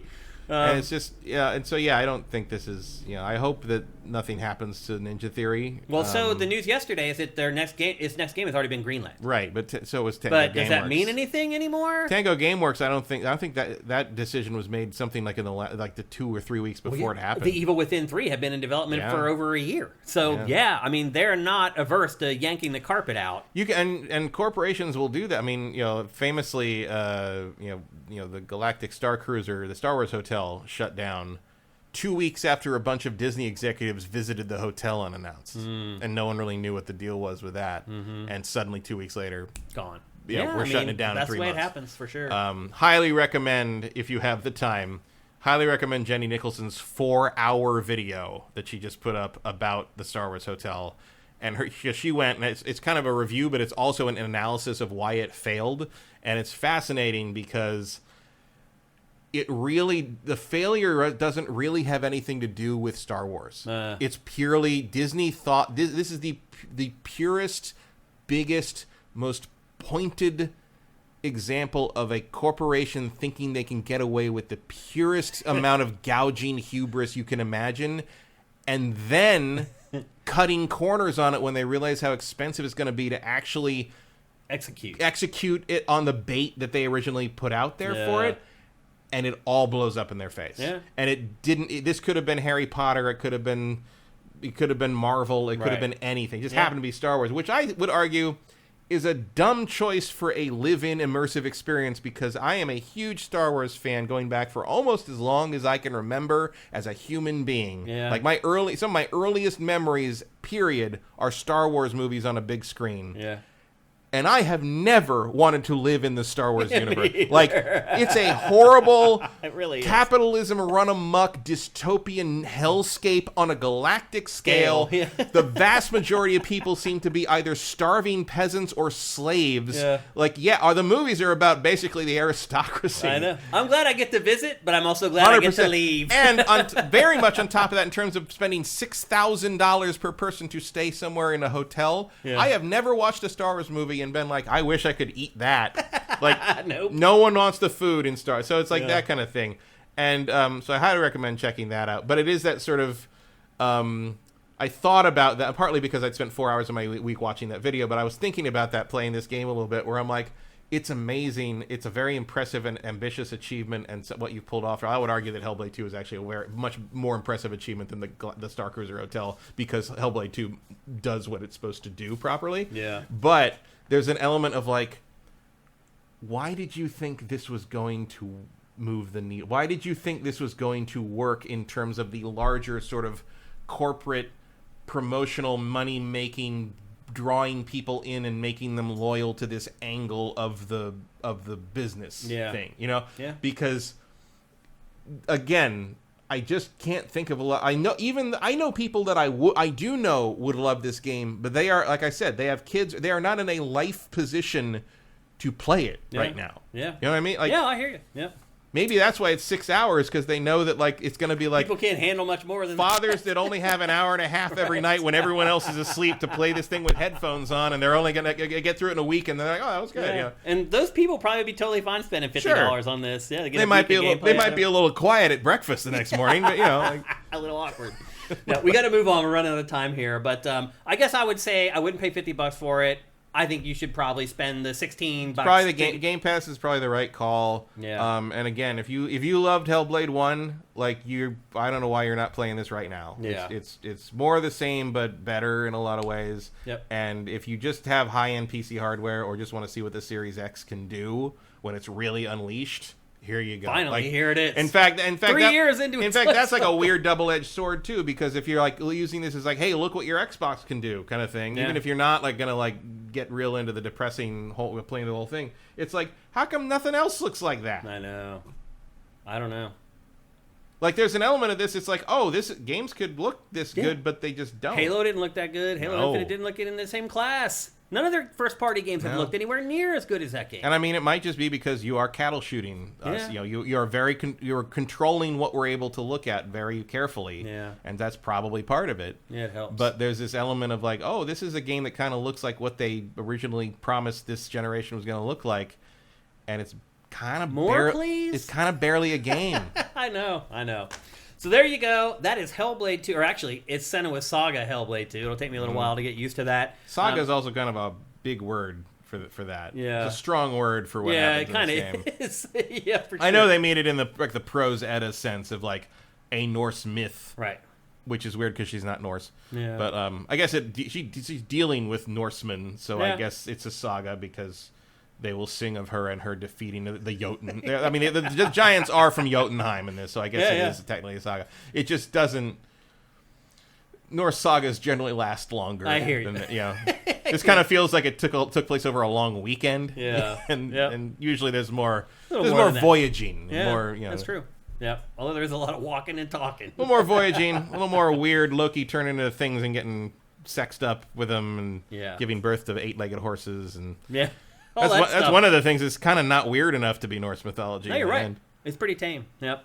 So there you go. That is Senua Saga, Hellblade 2. Up next, we're going to preview the brand new Assassin's Creed. It's called Assassin's Creed Shadows. We knew it was called that in last week's episode, but we didn't know anything about the game, and now we know a ton about the game. First of all, Matt, we don't want to spend too much time on the culture angle of this, but just another week where gamers just embarrassed me again. I'm so sick of this. Why? Here's the thing. Why are there so many terrible people that play video games? Here's the thing. No, they don't play video games. Half the people complaining about this knew nothing about Assassin's Creed. Oh. Every time they'd be like, "Well, you'd be like they won't make actual games with a black protagonist about slavery." I'm like, they did 2 of those. Yeah. Freedom Cry and Liberation are exactly That's what they're about. Yeah. And you whined about that shit then too. Yeah. So a bunch of people complained that there's a black samurai in this. As it turns out, it's historically accurate. Yeah, he's actually very famous in Japan. I'm so sick of this shit. It's embarrassing, man. What is wrong with these fucking people? I am fucking sick of it. They're racist. What the fuck? That's all. I'm reaching. Do you have any idea how many fucking memes with monkeys and samurai armor I've seen this week? It's just pure racism. I'm just reaching the breaking point with this shit. And then everyone's like, I wanted to play a Japanese ninja, not some black samurai. I'm like, there's a Japanese ninja in front of him on the box cover. She's the best ninja ever, apparently, because no one sees her. They're too busy complaining about the black guy. The worst part about the internet is the anonymity. It's pathetic. It's like I would love to see these people face to face with me, and I dare you to fucking say it. I dare you. Oh, they would never. No, they're a bunch of punks who sit at home and keyboard work. And the people were like, oh, he was a retainer. He's not an actual samurai. I'm like, oh, first off, I dare you to find a Japanese historical source that doesn't refer to him as a samurai. And he was a kansho. He was a retainer, but a retainer for a samurai was someone who was a part of his standing army, and they were all considered samurai. In fact, Oda Nobunaga, who what's his name, Yakuze? Yeah. He worked for Oda. Yasuke is how you say his name. Yeah. Oda Nobunaga adored him. Yeah. And is the one who who was in the game also as well. Yeah, well that's the thing. That's why he makes so much sense as a player character for an Assassin's Creed game, because he was personally acquainted with and worked for and was loved by Oda Nobunaga, who is clearly the historical figure you are going to be focusing on a lot in this game, because they always love having the historical figures be like, you're sort of happen to be in the room when George Washington does stuff or whatever, or Leonardo da Vinci fixes your hang glider or whatever. So the brilliance of this guy is he was in Japan for about 3 years. He was beloved by Nobunaga, was one of his right-hand bodyguard retainers, was trained as a swordsman, and when Nobunaga was killed, he ran to defend Nobunaga's family, and then basically disappears from history. So we don't know what happened to him after that. So if you're writing an Assassin's Creed story in this time period, it's perfect. You've got someone who's historically accurate, who gets to be in the middle of the halls of power of this side of the conflict, and then you don't know what happened to him, so you can do anything you want. Yeah. Yeah, it's perfect. Why don't we know what happened to him? He probably found some first civilization artifact, just like Cassandra, and is still alive today. Yeah. So you can do anything. Yeah. It's great. Yeah. And even if you don't care about that, you can switch over and play the ninja girl, who actually I'm more interested in her because I am more of a, I'm more of a stealth person in Assassin's Creed. I'm looking for more of a stealth thing. Yeah. But I think there's a great balance of two different protagonists. You've got a native perspective from a Japanese ninja, contrasted with a newcomer, who's been accepted into the world but has his own perspective. It's perfect. It's dramatically, it's one of the smartest choices I think they might have ever made in this series. Yep. So there's a lot to learn about this game, and we're running out of time for this episode, so I'm going to be a little bit like Machine Gun Fire getting through this stuff, but I know you guys want to know all about it. So we already kind of set up the plot and who the two main characters are. The story does begin in 1579. It continues into the early 1580s. This is the first game in the series to feature the Assassins and Templars in their classic forms since Assassin's Creed Syndicate. It has a non-linear campaign, and its big focus is on targets. You're basically free to track targets in any order you want. You can even just stumble upon them out in the world and kill them then. You don't have to go through the whole process of, investigating them, tracking them down. If you find them out in the open world, you can kill them right then, which I think is pretty freaking cool. The old games, they just wouldn't spawn that character. They wouldn't be there at all. They wouldn't be there at all. And that's a big change. I mean, the Ancient Trilogy did have that in a sense. You could stumble across the Order characters if they weren't key to this. There were characters that would only show up in the story, but 2/3 of them were just sort of out there, right? And you could accidentally find them. That's true. So that's a good thing to carry over. Yeah, because they definitely didn't have that in the more traditional Assassin's Creeds. Yep. They're saying the map is similar in size to Assassin's Creed Origins. Synchronizing has been changed. You don't climb up a tower and synchronize. Instead, you get up there and you just use binoculars to scope out the area. And you have to basically synchronize manually. I don't know if I'm a big fan of that, to be perfectly honest. I think that gives you a better lay of the land. Yeah, it makes you actively look instead of just being all the icons popped up now.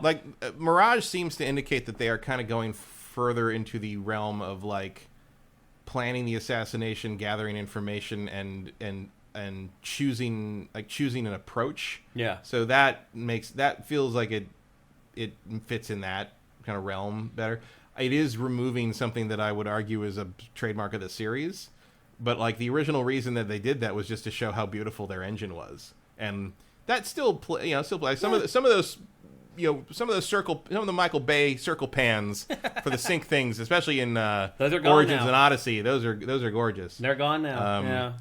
I would keep. They'll probably come back. I'd find a way to keep that. I'd be once you finish scanning everything, it does I'd have it still do the circle because you want to show off your. I agree. But it doesn't sound like they're going to do it create the that Japanese way. countryside. You want to show off what you did.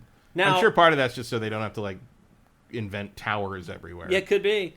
Like Assassin's Creed Syndicate, Shadow features the two protagonists as we talked about, and you can switch between them as you play through the campaign, basically at will. And again, that's the first time since Syndicate you can do that. Syndicate didn't really let you do that.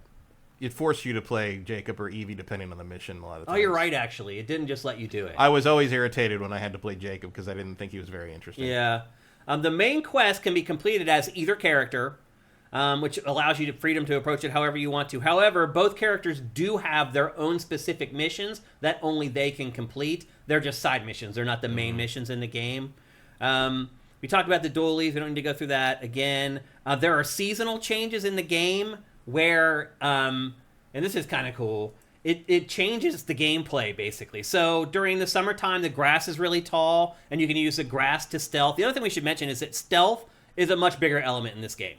That's their big focus. They want it to be a lot about stealth. Even the bigger guy can do stealth in this game. But in the summertime, the weeds are taller, and you can hide in the weeds. In the winter, they die. And then, like, rivers and lakes that you could swim in before will freeze over, and you can no longer access those areas. And then there will be, like, icicles on the tops of the buildings. And if you run on the top of the building with the icicles, they will fall down and alert the enemy that you're up on the rooftops. So it uses a lot of the weather and the seasonal changes to actually incorporate them into the gameplay, which is pretty freaking cool. NPC behavior also is altered in the wintertime. Characters will be in different places because it doesn't make sense for them to be there in the wintertime. Like, they won't be around, like, the lakes, and so you'll need to find characters that were in one place in different places later on. They also said that Assassin's Creed Mirage is a pretty big inspiration for this game, which makes me a little bit nervous. Not me. I think they have a lot of good things to build on in that game. Yeah. They just need to make it not brown all the time. Yeah, yeah. It just sounds like if you've got seasons, it won't be. Yeah, it won't be. Light and shadow, again, stealth is a big deal. So light and shadow is a big part of it. You got to name it Shadows. It better be. Right. The female protagonist gets a grapple hook, and she can grapple onto anything and even swing like Spider-Man. Yeah, she sounds a lot more my speed. Yeah, and apparently it's real physics with the hook shot. So you can... Spider-Man in Assassin's Creed sounds pretty damn cool to me. That was the frustration of the hook thing in Syndicate to me, was it was all so canned. Yeah. This is all real time with real physics and all that stuff, which will make a big, big difference. Yeah. And playing Ghost of Tsushima again this week kind of drove some of that home, too. It's like, oh, yeah, that hook was pretty good. Yeah. You can also knock out foes when performing stealth takedowns, so you can actually, they say... you'll be able to play this game as a pacifist and play all the way through the game. We'll see if that ends up being true or not. Yeah, they've claimed that before, but you don't have to use the blade. But again, everybody just rolls around on the ground and isn't dead, but they still refer to the dialogue is always referred to them as dead. Yeah. Right. Also, you're an assassin. Yeah, yeah. What are you gonna do? Just like tie up all the guys you're supposed to assassinate? Just take a needle nap. Eagle Vision is in the game, but the bird drone is not. So really, they're making you manually observe and tag shit in this game instead of just doing it by synchronizing a tower or whatever. In the combat, Yasuke, he can use his weapon to block incoming attacks and perform parries. The girl she's about block. She can't block or parry. Instead, she uses a deflect ability to deflect blows. Yasuke also has a gun that she doesn't have, so playing the two different characters are going to be extremely different experiences. Each one of them has their own skill trees and their own gear, but they do share XP and they share resources, and you can pick up a weapon as either character that may be used for the other character. So say you stumble across a sword that Yasuke can't use, maybe the girl can use it, but you can pick it up no matter which character you are, and then give it to the other character, which is a pretty clever way to do it. Enemy armor can be worn down and broken. That's been a part of Assassin's Creed for quite a while. The weapons that they talked about so far, katanas, spears, kunai. There's a war club. There's shuriken. There's also a sickle on a chain, which is pretty freaking cool, provided that they do that up graphically. Kusarigama. Yeah. Each weapon has its own skill tree, and you can also craft weapons as well. You can craft katanas. They haven't talked about other weapons yet. And then there are active combat skills like the last couple of games, and those are unlocked with ninja scrolls. And then, Matt, something that both you and I love, you can build up a spy network with agents who can be sent on missions to gather intelligence on your targets. Which it wouldn't be a big AC game without that. Yep, and you and I both love that feature. I enjoy that little mini game thing. I do wish they'd bring back the Brotherhood thing where you could just call in a bunch of dudes. Me too, periodically. Man. I don't know why. Everyone. It's freaking awesome, man. And especially because it feels like with Ninja, like that seemed like just doing the thing. Yeah. Like that was my favorite part of Brotherhood. It was great. It's great. You get in a skirmish, and next thing you know, you see some dudes jump out of a bush. And they're all just like, "Hey!" It's like, "That's my good night. That's my squad." Yeah, I loved it, man. I don't know why they haven't put it back in the game. It's the posse. Shoot them up. Shoot them up. Yeah. So this has a little taste of it, but still not what we really want. But in all, I think Assassin's Creed Shadows is sounding pretty damn good. Yeah, sounds good. Did you hear the trailer has like 500,000 dislikes? Yeah. Well. All the good, useful idiots are told what to say and what to think. There they come with their little marching orders. I gotta go and say that this thing sucks, and here I come to say this thing sucks. Again, I would love to come face to face with some of these people sometime, but that'll never happen because they're a bunch of cowards. So anyway, there's Assassin's Creed Shadows. It is coming, is it November 15th? Is that right? November 15th. November 15th, PC, PS5, Xbox Series X only. So they have dropped last gen. Did they do that with Valhalla? No, it was both gen, right? Valhalla was cross-gen, right around the launch of the new system. This is the first one. Well, Mirage. Mirage, I guess, would be the first. It was only next gen. Yeah. But Valhalla, I remember I was playing Valhalla when I got the Series X. Yeah. And I switched over, and it was like, oh, it runs well now. Yeah, it actually ran a lot better and looked a lot better, too. Yeah, when I played it on my Pro. So there you go. That's Assassin's Creed Shadows. I'm really excited for it. Vincent says Mirage was cross-gen. Okay, I forgot. I thought it was only next-gen. So this is the first one.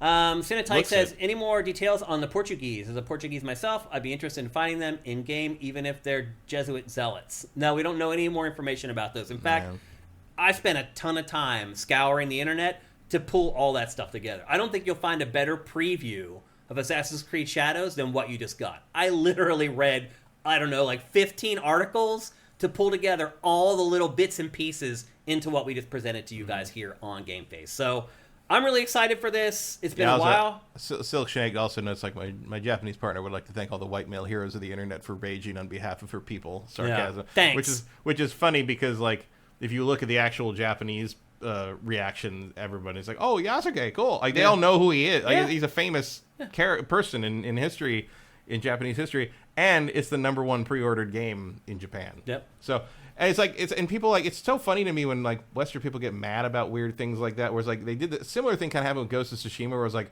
how dare a Western developer make a samurai? It's like, but like it's sold like crazy in Japan. They loved it. They really like outside takes on that history. They've seen it all already. They've seen their versions of things. Their version of Nobunaga's a hot young teenage girl at this point. You know, it's like, and there's like, oh, what do these people think? And maybe some of it's wrong, maybe some of it's weird, maybe some of it's offensive, whatever. Yeah. But they seem to appreciate a different idea on their own history, or even just the fact that anybody's paying attention. Like, you know, I enjoy weird Japanese takes on American history. Sure. Yeah, like, it's interesting. Like, I'll, you know, if they want to do like a weird anime styled take on like the Revolutionary War, I'd play that. I would totally be into that. Yeah, I would totally. Yeah, I hear you. Super Moe George Washington, go for it. Yeah, do it. So anyway, I will say this, like, Ubisoft kind of spilled the beans completely on this game in the first week. Like, they let the press come there, did gigantic interviews, and I mean, there's why, not a lot of why mystery. hide it at this point? There's not a lot of mystery left, but there's a long time until the game releases. All that's left is to see what they're going to charge. Yeah, or big chunks of gameplay. Which is going to be $70, $100, and $140. Probably, yep. But probably anyway, the same price structure as Star Wars Outlaws, I would think. Yeah, but again, November 15th, PC, PS5, Xbox Series X. We're pumped. Hopefully you are too. Next up, we're going to talk briefly about the PC port of Ghost of Tsushima. Matt, I haven't got a chance to play this. Mm-hmm. We're both big fans of Ghost of Tsushima, obviously, but I think you're maybe a little bit bigger than me. And so it's good that you're the one who ended up playing this. Like, very quickly, what are the things people should know about the PC version of Ghost of Tsushima? It looks better, and it runs smoother. Yeah, and that's about it. Really? I mean, it's you know, it definitely looks a little better. I mean, by the way, this is not the PC version we're watching right now. This is PS4. Which is astounding that this is a PS4 game. Yeah, I mean, this game already looked amazing. Yeah. There's some little added thing, like you'll see that like the visual fidelity is better in the close-ups. Everybody's sweating all the time. There's like visible moisture on everybody's faces after fights and things, which I didn't really notice that much on PS5. I would say that the LOD is much better. I mean, I'm playing it maxed. Everything. How's it running? Runs great. Yeah. What frame rate's it running at? 60. I could probably get higher than that if I wanted to. Yeah. But 60 is generally fine for me. It did hitch a little bit early on. I think it was shader compilation. It stopped doing that. Yeah, the initial battle on the beach, like there were some when the explosions would happen and stuff. There'd be like some jumps and stuff. Okay. That stopped doing that after a while, and so I think that was all early shader compilation. I'm probably like 15 hours, 20 hours into it at this point. I'm not done with the first island, but because I'm kind of trying to finish everything before I go. And this includes the Iki Island DLC as well, it's the director's cut. It's the whole package. A couple of extra outfits, but nothing. I think the one outfit you get for pre-ordering it was actually a New Game Plus thing you could buy, to the point that you get the achievement for buying something in New Game Plus when you first load it up. So that was an interesting repurposing. Yeah. The only issues I've had, I mean, it's game's great. It still pops color-wise better than just about anything else I've ever played. Like you're just constantly, does it like raw tech power look as good as Hellblade 2? No. Yeah. But there are way more moments in this that I'm just, where you come over the ridge, you come over a hill, or the sun comes up, and you just stop, and you're like, God damn! Like this is really one of the most beautiful games I've ever played. It totally is, man. It's gaming tourism. Just art direction second to none. Yeah. Like it's just strike. Even all these years later, it still looks amazing, and you appreciate. How many years has it been now? Well, it was a PS4 game, so 5. I can't. I was 28. Was it 2018? I think so. Was 6 years ago? Yeah, maybe. Almost 6 years ago. Yeah, sounds about right. Yeah, I mean, still, obviously it's got the next gen update. And it's been made for. It looks great. Generally, I've had a couple of. Was it 2020? Oh yeah, it was 2020. It was during the pandemic. Oh, it was. That's right. Wow. That was right before PS5. That's the opposite of time flying, I guess. Yeah. No, I do remember. Now I do remember that because one of the reasons I took so many screenshots is nobody could come over to see it. So I've had some issues with this game, just in terms of kind of I haven't played any other Sony games on PC. I'm kind of waiting for Returnal to get cheaper.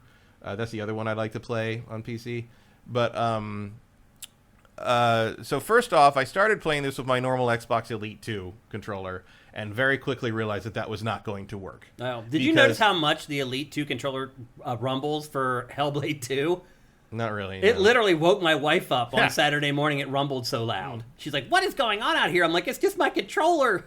It's just psychosis. It's rumbling so hard. That's psychosis.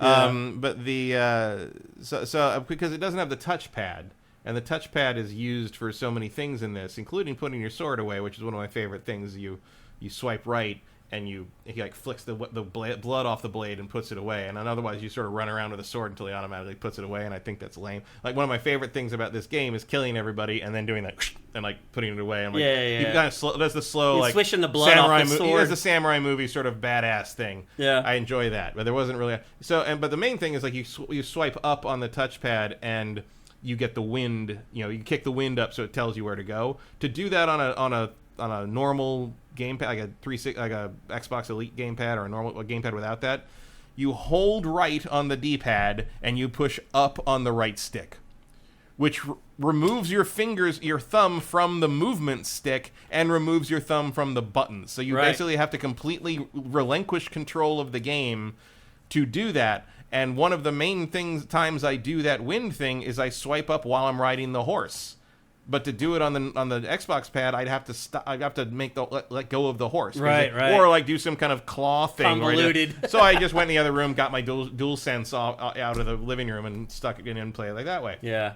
So here's the thing: it feels like the DualSense drivers for PC still have a ways to go. Not quite there. When I first plugged it in, all sound on the PC started coming out of the controller. What? And I had to go into kind of awesome. And I had to go into the sound options on Windows and switch it back to the normal speakers. That should be an option if you want to play games without having like a surround sound system or whatever. Like this audio just comes up out of the controller. You can. You can do that when you want to? I just said so. Like, no, I mean like when it's not a glitch. No, it isn't a glitch. It's just Windows is just stupid, and the DualSense drivers don't know what to tell the Windows to do. I thought it was a glitch. No, you plug it in and it does. And I had to go and switch it off. But if I wanted to, I could go back in the sound settings and switch it back to the controller speaker and do it intentionally. Yeah. The other thing, so on the same note, after I plugged that in, and ever since then, periodically, the sound will just cut out and stop. The game will still be running, but the sound will stop. And then it'll pop into the speakers of the controller briefly, and then if I go into the options menu or pause it or wiggle the USB cable on it'll jump back to the normal. But often it has reset all the sound settings so everything's like weirdly louder. Oh, geez. And then so that's weird, right? And and it'll sometimes desync the audio from the cutscene if it's during a cutscene, which is annoying. Well, the good news is you don't need the DualSense to play this because it was a PS4 game, so it was designed. Do. Why? The DualSense, the DualShock had... The DualShock. You mean the pad? The touchpad is required, right, is what I'm saying. No, you're right. That's a good point. Because swiping in the 4 directions is required. Yeah. And they try to simulate that by holding the D-pad in different directions and moving the stick. But that requires you to remove your hand from the controls. Yeah. So it doesn't really work right. Yeah. The game expects you to be able to do certain things at the same time that you can't do with the kind of the kludged version of working without the touchpad. I guess you could do the keyboard, but that's also sort of awkward. Yeah. The other thing that keeps happening... And this happened a few times on the PlayStation version, but when you do the showdown, the standoff, like where you see enemies, you hit up on the D-pad and you do the duel thing, and you hold the triangle button to and you hold it, and when they come at you, you let go, and he slices them, and they go. Okay, so every once in a great while on the PlayStation, when you did that, when you tried to hold triangle, he just wouldn't do anything, and there was no way to make him do anything, and you just automatically got hit. That happened to me. Maybe I played main game and new game plus on PlayStation, and that probably happened to me like 5 or 6 times over the course of both of those playthroughs. I'd say that happens about 20% of the time on the PC. Wow. All the time I go like every 5th or 6th showdown, a standoff, I wait, and I do very careful. I try not to overload it. I try not to confuse the game. I wait until you walk up to each other and the prompt for the triangle button comes up, and I hit the button, and he just won't fucking do anything. Yeah. And it's gotten to the point where if that happens, I just go in the menu and restart from checkpoint because I'm not going to fight my way through with no life again and have to refill all my resolve bars. So and all it's that. still not perfect. No, there's still some work to do on the old PC experience for Sony. But still a great game. That Still a great game. Plays great. Absolutely. If you haven't played it before, this is definitely the way to play it. But again, I cannot recommend playing this without a DualSense, without a PS4 or PS5 controller, without the touchpad. The touchpad is designed to use that for basic controls, and you are really missing something in terms of ease of use if you are not using a PlayStation controller for this. Yeah. And that might be a thing you don't have if you don't already have a PlayStation. Should people buy it?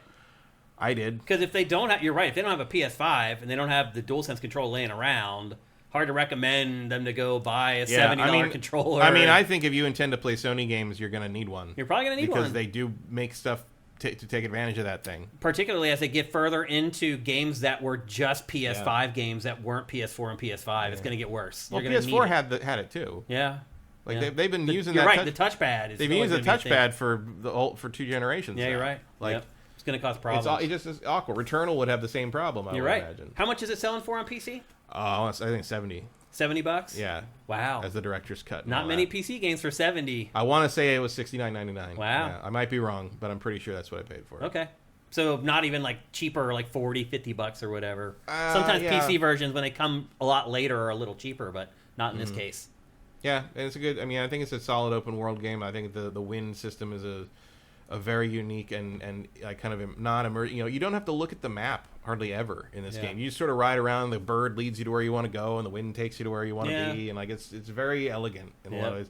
And Jin is a good protagonist. Playing it again, like after several years, is again. I'm like, One of the things that I think is interesting about this game, in terms of like Jin, in terms of the protagonist in this, compared to a lot of other open world games, is that Jin is a genuinely good man. Yeah. As much as he can be for his time. Yeah. I think.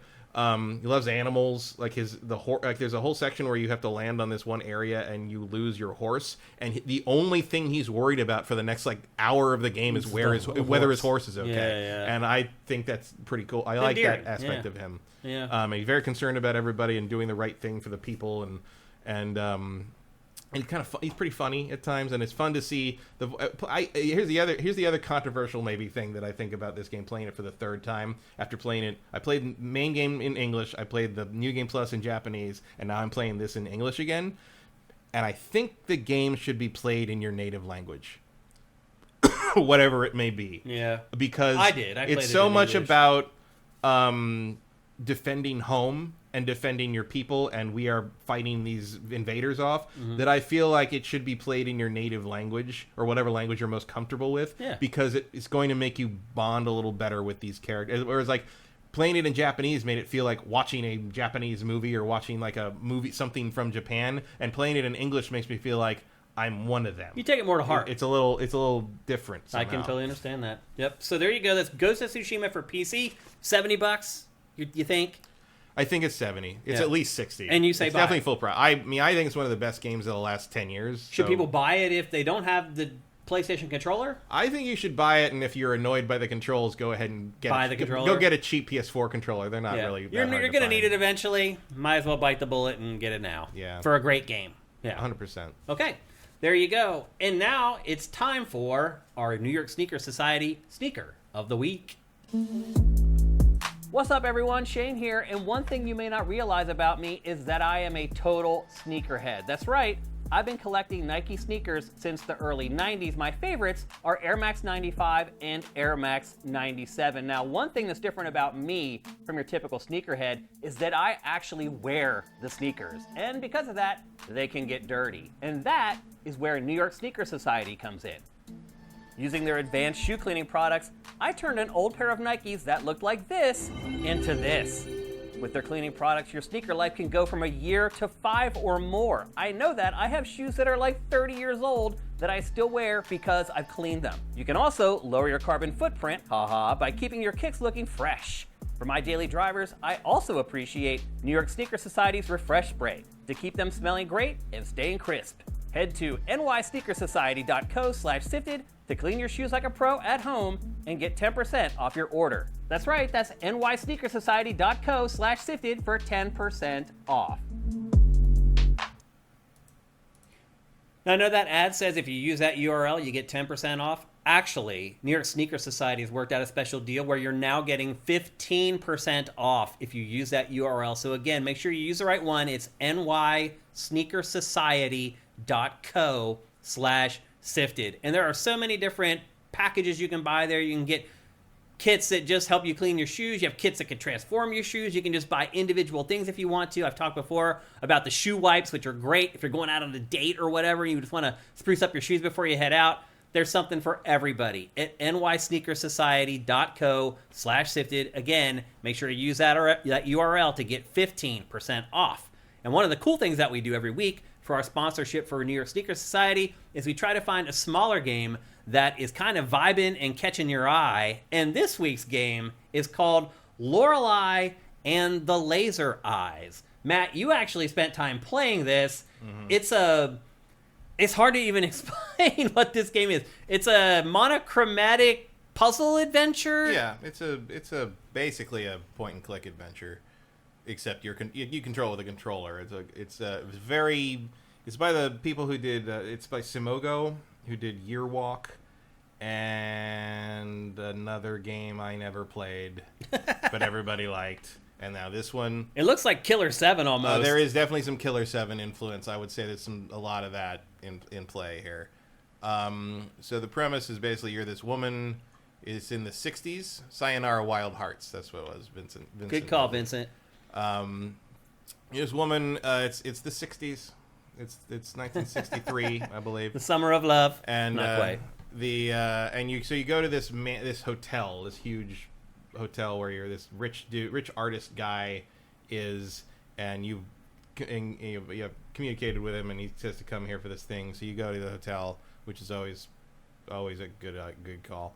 And basically, as soon as you get there, you're like you got to solve puzzles. Yeah. So like you walk up to the and the thing about she has a photographic memory, so everything you look at, she'll remember in this little file thing. Mm-hmm. You see that there. And just about anything you can possibly think of might end up being a clue to a puzzle. So you go up, and like early on, it starts pretty simple, and a lot of the puzzles are opening locks with combination, numbers and stuff. And like early on, you go up to you'll see that it's monochrome except for the red. Red tends to show you the critical path. And a lot of times they fake you out, like, oh, it's blood. No, it's paint. Is that right? Mm-hmm. And there's things where, like, it ranges. It's one of those games where everything's a puzzle, and you can kind of build up a lot of different, this door's locked, this door's locked, this door's locked, this door's locked. I can't go anywhere. This door won't open. And it'll, to its credit, every time you interact with a locked thing, it writes it in your little journal to say, like, unlock the thing on the first floor. So you can keep track of what you've seen and what you don't know. Yeah. But it's all very... You need a vague familiarity with math.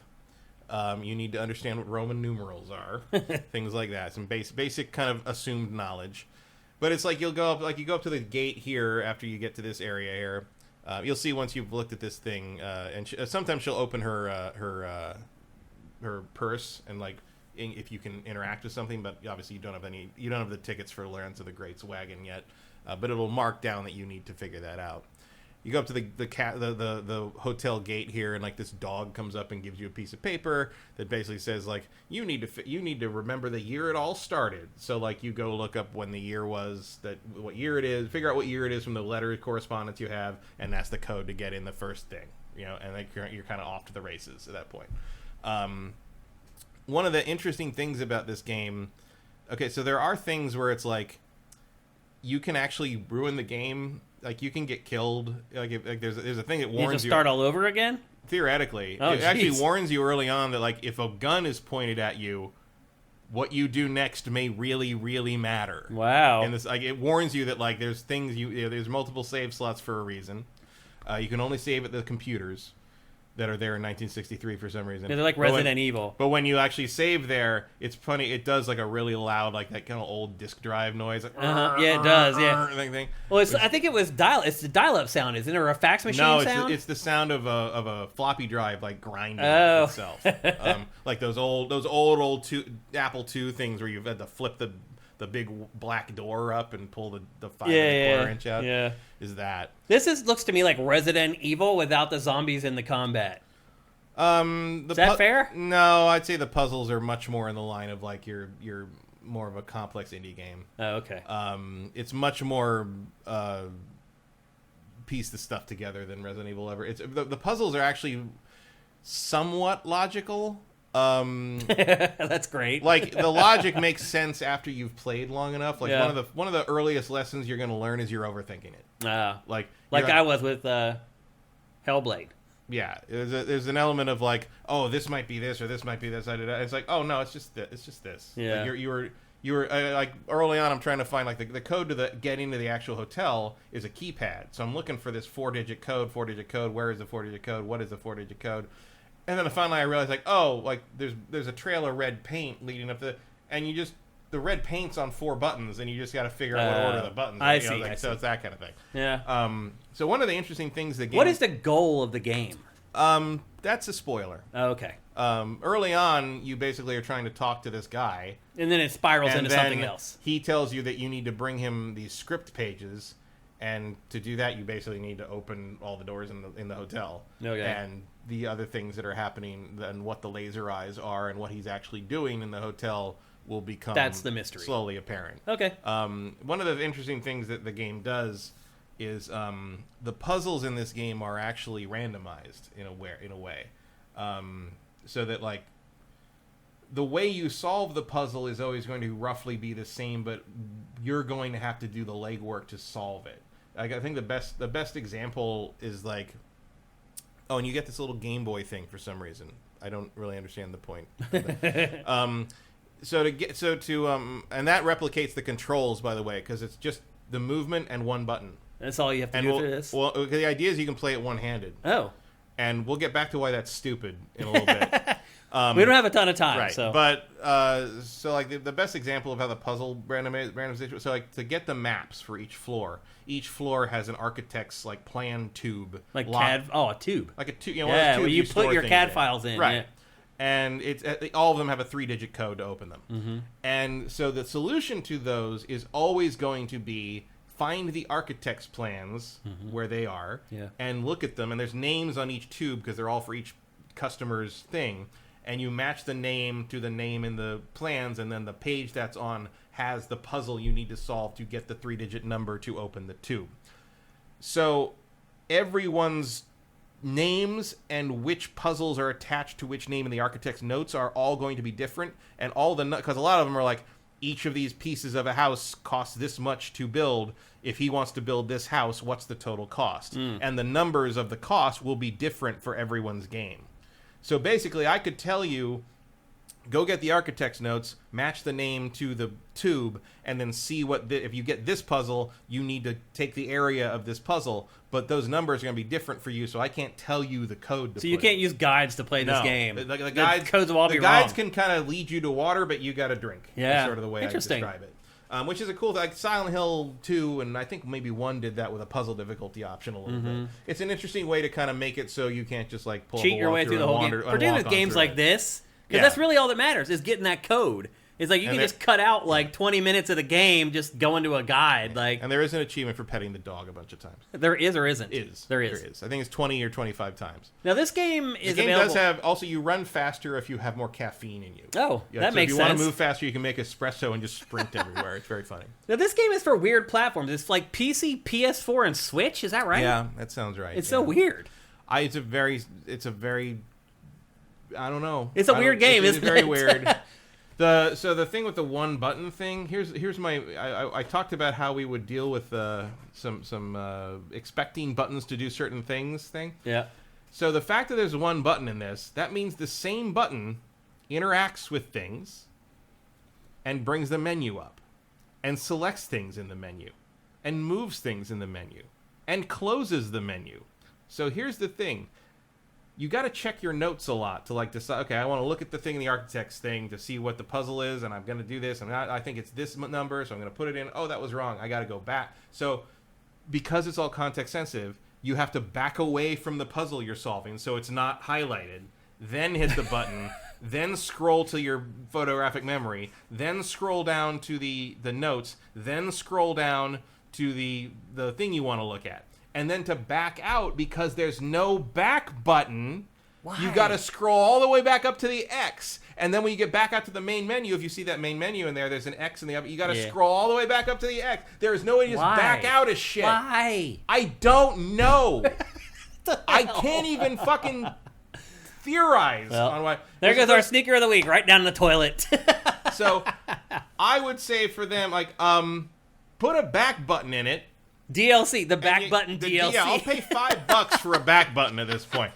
That's hilarious. So yeah, that would be my one major criticism. Is like I don't know why they went to this minimalist thing to the point that every single time I go into the menus, I try to hit B to back out of the menu, and it just selects the thing I was already selecting again. Every time. And because of the button limitation, they have to kind of cleverly get around. But so like there's a bunch of posters that are cut into strips and are mismatched.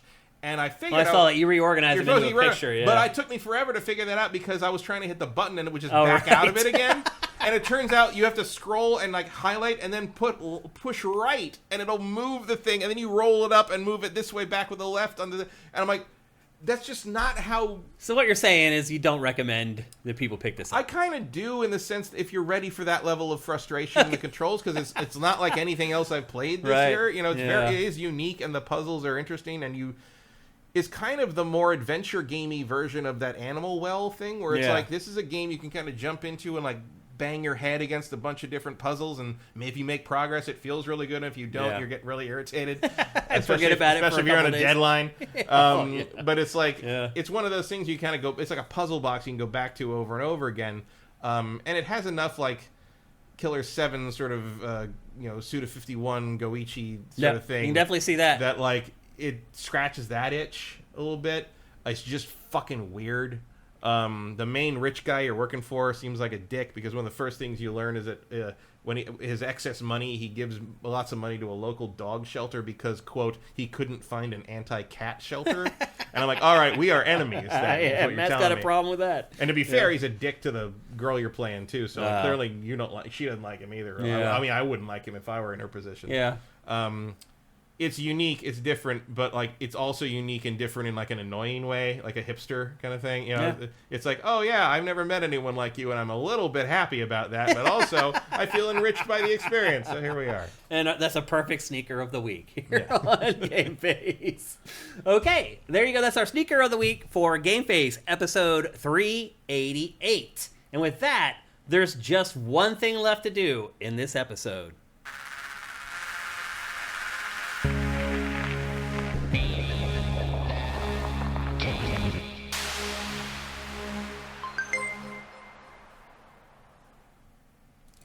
That's right, people. It is time for the very last, at least for now, Name That Game tune. This sponsorship, I think, has been awesome. I really had fun doing this. I think you guys had fun playing Name That Game tune. But unfortunately, our sponsor for this segment, soundwizardry.com, lost a huge contract a few weeks ago. They're not going to be able to continue the sponsorship. I don't feel right doing this without them. So next week, we're going to go back to the old Name That Game where we use screenshots. Hopefully, Sound Wizardry can get a new contract and they come back and sponsor us again. And when it does, we'll pick up Name That Game tune again. Now, I promised you guys last week that we were going to have a special prize for this week's episode. And I just want to say right out of the gate, if you do not own a PlayStation, please do not play today. And I know that sucks because this is the last time we're going to do this for a while. But the prize for the winner who wins today is God of War Ragnarok. And that comes courtesy of Sifter Threadzilla. And I've been sitting on this code for a while. I was waiting for a special occasion to use it. And it just happened organically that unfortunately we lost our sponsorship. And I was like, well, I think for the last episode in a while, this is probably the perfect opportunity to give it away. So whoever wins this, thank Threadzilla for the code. Is it a PS5 code or a PS4 I think code? it's PS5. That's a good question, actually. Let me check real quick. But I don't think it matters. Like, as long as you own a PlayStation, it should play, right? I haven't used codes for things. I don't know if they're system specific. It's the collector's edition of God of War Ragnarok. I don't think he says which. Does that come with both, probably? It doesn't say. He says he thinks it's... Threadzilla says he thinks it's both. Okay. I think that's both. Okay. Threadzilla's here? There he is. Awesome. Thank you, Threadzilla, for doing this, man. That's a big, big prize to give away.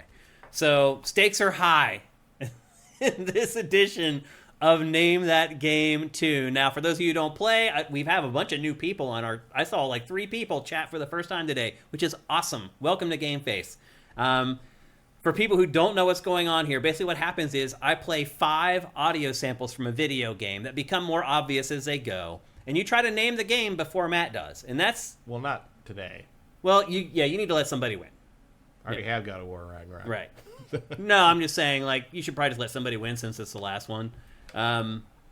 No mercy. We do not train to be merciful. Yeah, so here. But today, you're just going to compete against the other people in chat, because we want somebody to win this. We don't want to go away with this big prize and just take it home with us. So basically, you're competing against everybody in chat. There's a couple things to remember, though.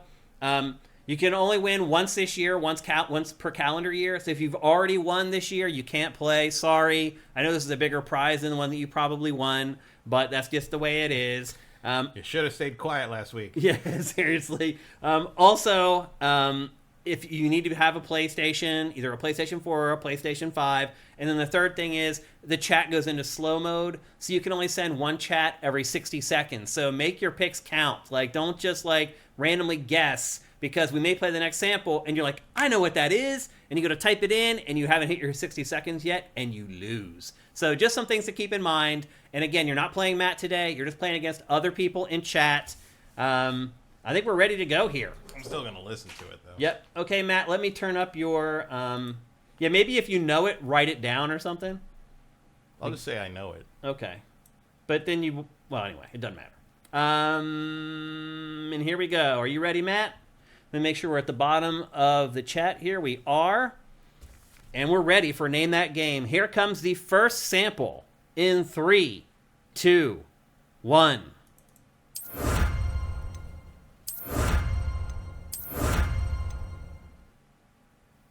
There you go. That's the first one. See if you guys have Body Harvest. No. I'll tell you what, though, Eric Cartmenez, I really thought about Body Harvest today. I almost did it. Seriously.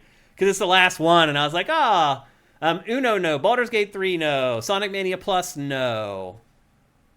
Apex Legends, no. Elden Ring, no. Kevin Rafa said Heavenly Sword. Not Heavenly Sword. That's a crazy guess, though.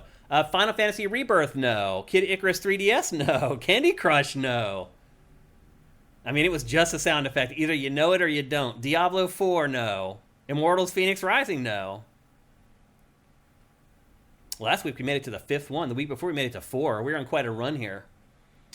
Any more guesses before we move on to the second one?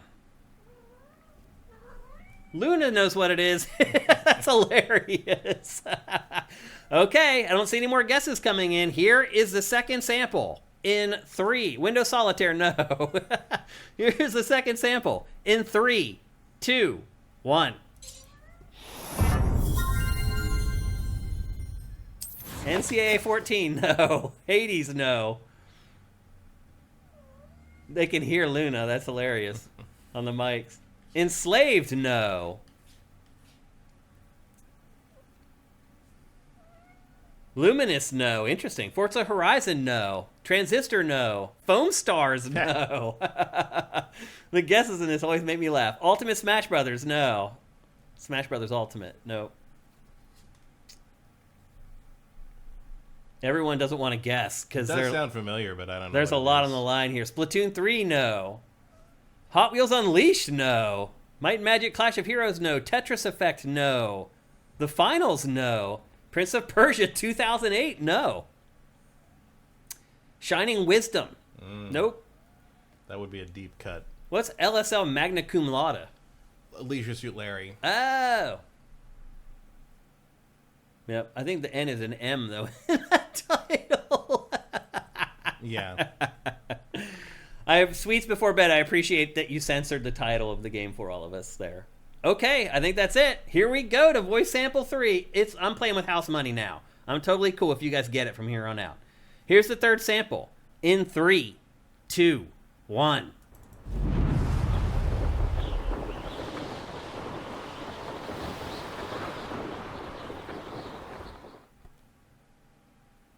Any guesses?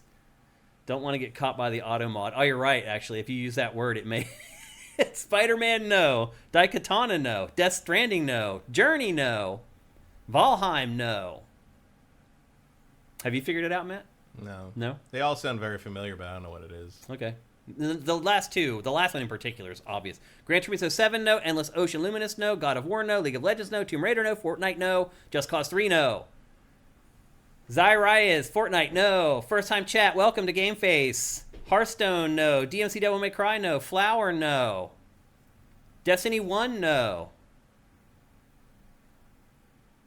Horizon Forbidden West, nope.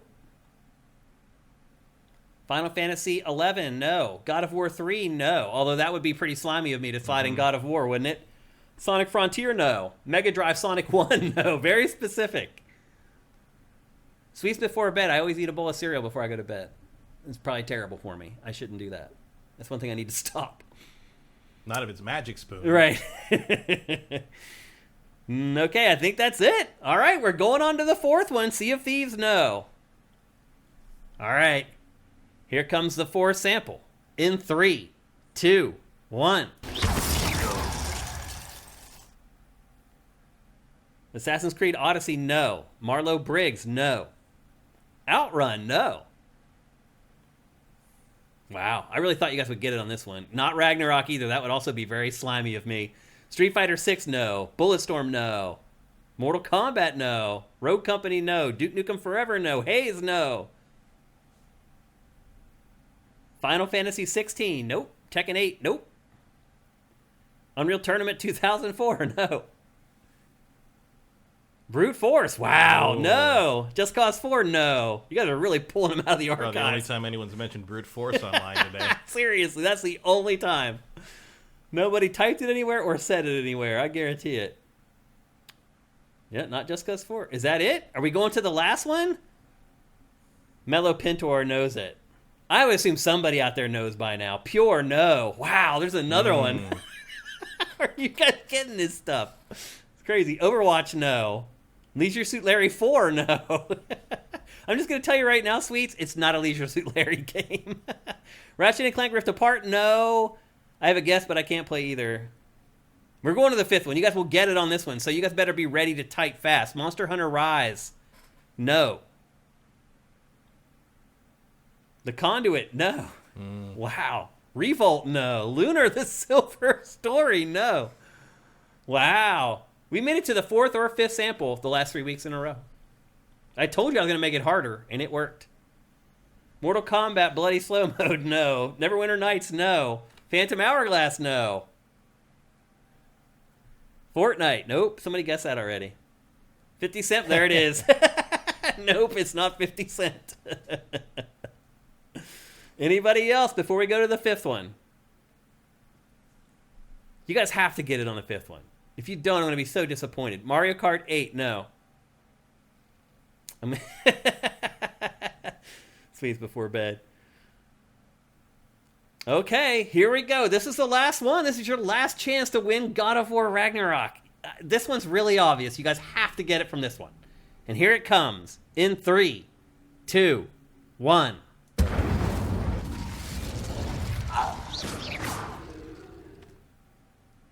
Type fast. Monster Hunter World, no.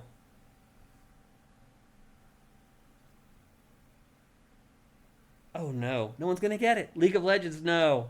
Come on, guys. Spec Ops: The Line, no. Dragon's Dogma, no.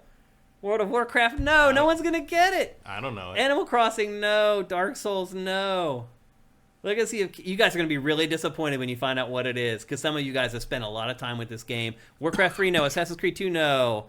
Resident Evil 6, no. Alan Wake 2, no. Breath of the Wild, no. Oh, my gosh.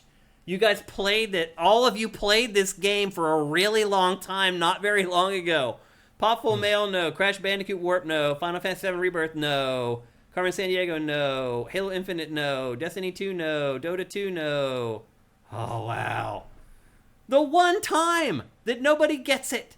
This is crazy. Stellar Blade, no. Elden Ring, no. All right, look, I can't. We can't go without somebody winning this. I'm just going to play them all in a row again. Pole Position, no. Police Knots, no. Helldivers 2, no. I'm going to give you. Everybody stop. Everybody stop guessing. I'm going to give you a clue that's going to give it to you, and whoever can type it out the fastest is going to win it. Diablo 4, no. Already guessed. Power World, no. NBA Live 96, no. All right, here's the clue. This game was mentioned earlier in the show. Let's see if that helps. Please. I can't believe you guys didn't get this. I'm going to play that last sample again. Listen to it. Come on, people.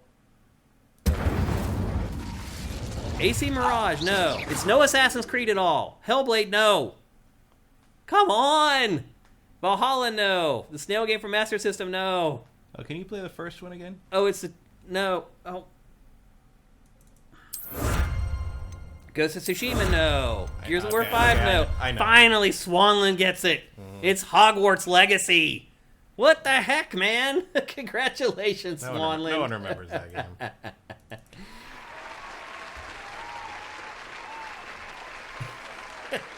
It's over, guys. He got it. Swanland got it. Some of you guys never played it, but like 20 million people did. That's why I chose the game. Because I knew everybody had played it. Here's the cool thing, though. Swanland, back when we were doing the screenshot version of Name That Game, he gave us a ton of codes to give away for you guys, that we gave out to you guys. So actually, it's kind of poetic justice that Swanland ended up winning the best prize we've ever had for Name That Game. It's funny how life works out that way, isn't it? So congratulations, Swanland, and thank you for giving up the codes earlier for Name That Game. We really appreciate it. I haven't forgotten it. So congratulations. That is the last Name That Game tune until if or when soundwizardry.com can return as a sponsor. And again, before we go to soundwizardry.com. This is my last chance to stand for them. Soundwizardry.com and Glenn has been amazing to us, not just as a sponsor, but just as a partner to Sifted since we launched. He has been there every time we've had any sort of audio problem. I didn't reach out to him. He reached out to me and was like, how can I help you, Shane? These are just good people who do amazing work. They have worked on several Game of the Year candidates. Their pedigree is impeccable. Their resume is impeccable. Go to soundwizardry.com. I know you have a project that they can work on. I know you can hire them. I know you can give them that next contract so that we can start doing Name That Game tune again here on GameFace. Glenn, soundwizardry.com, thank you so much for your sponsorship, man. Really appreciate it. So that's it for GameFace 388. We are supported 100% at patreon.com/sifted. Go to patreon.com/SIFTD. For just $4 a month, you're going to buy a coffee for $6 5 minutes from now. You're going to drink it, and it's going to be gone in a minute. You can spend $4 to get literally dozens and dozens of hours of entertainment every month. It's like drinking coffee for 3 hours straight. It does boggle my mind that how people are so protective of $4, but they'll spend it on a drink that lasts like a minute. Like, help us out if you can. Patreon.com/sifted. If you don't have money, you can help us with Twitch Prime. If you're watching on YouTube, the directions for doing that are down below, and you guys have stopped doing it. We need that money.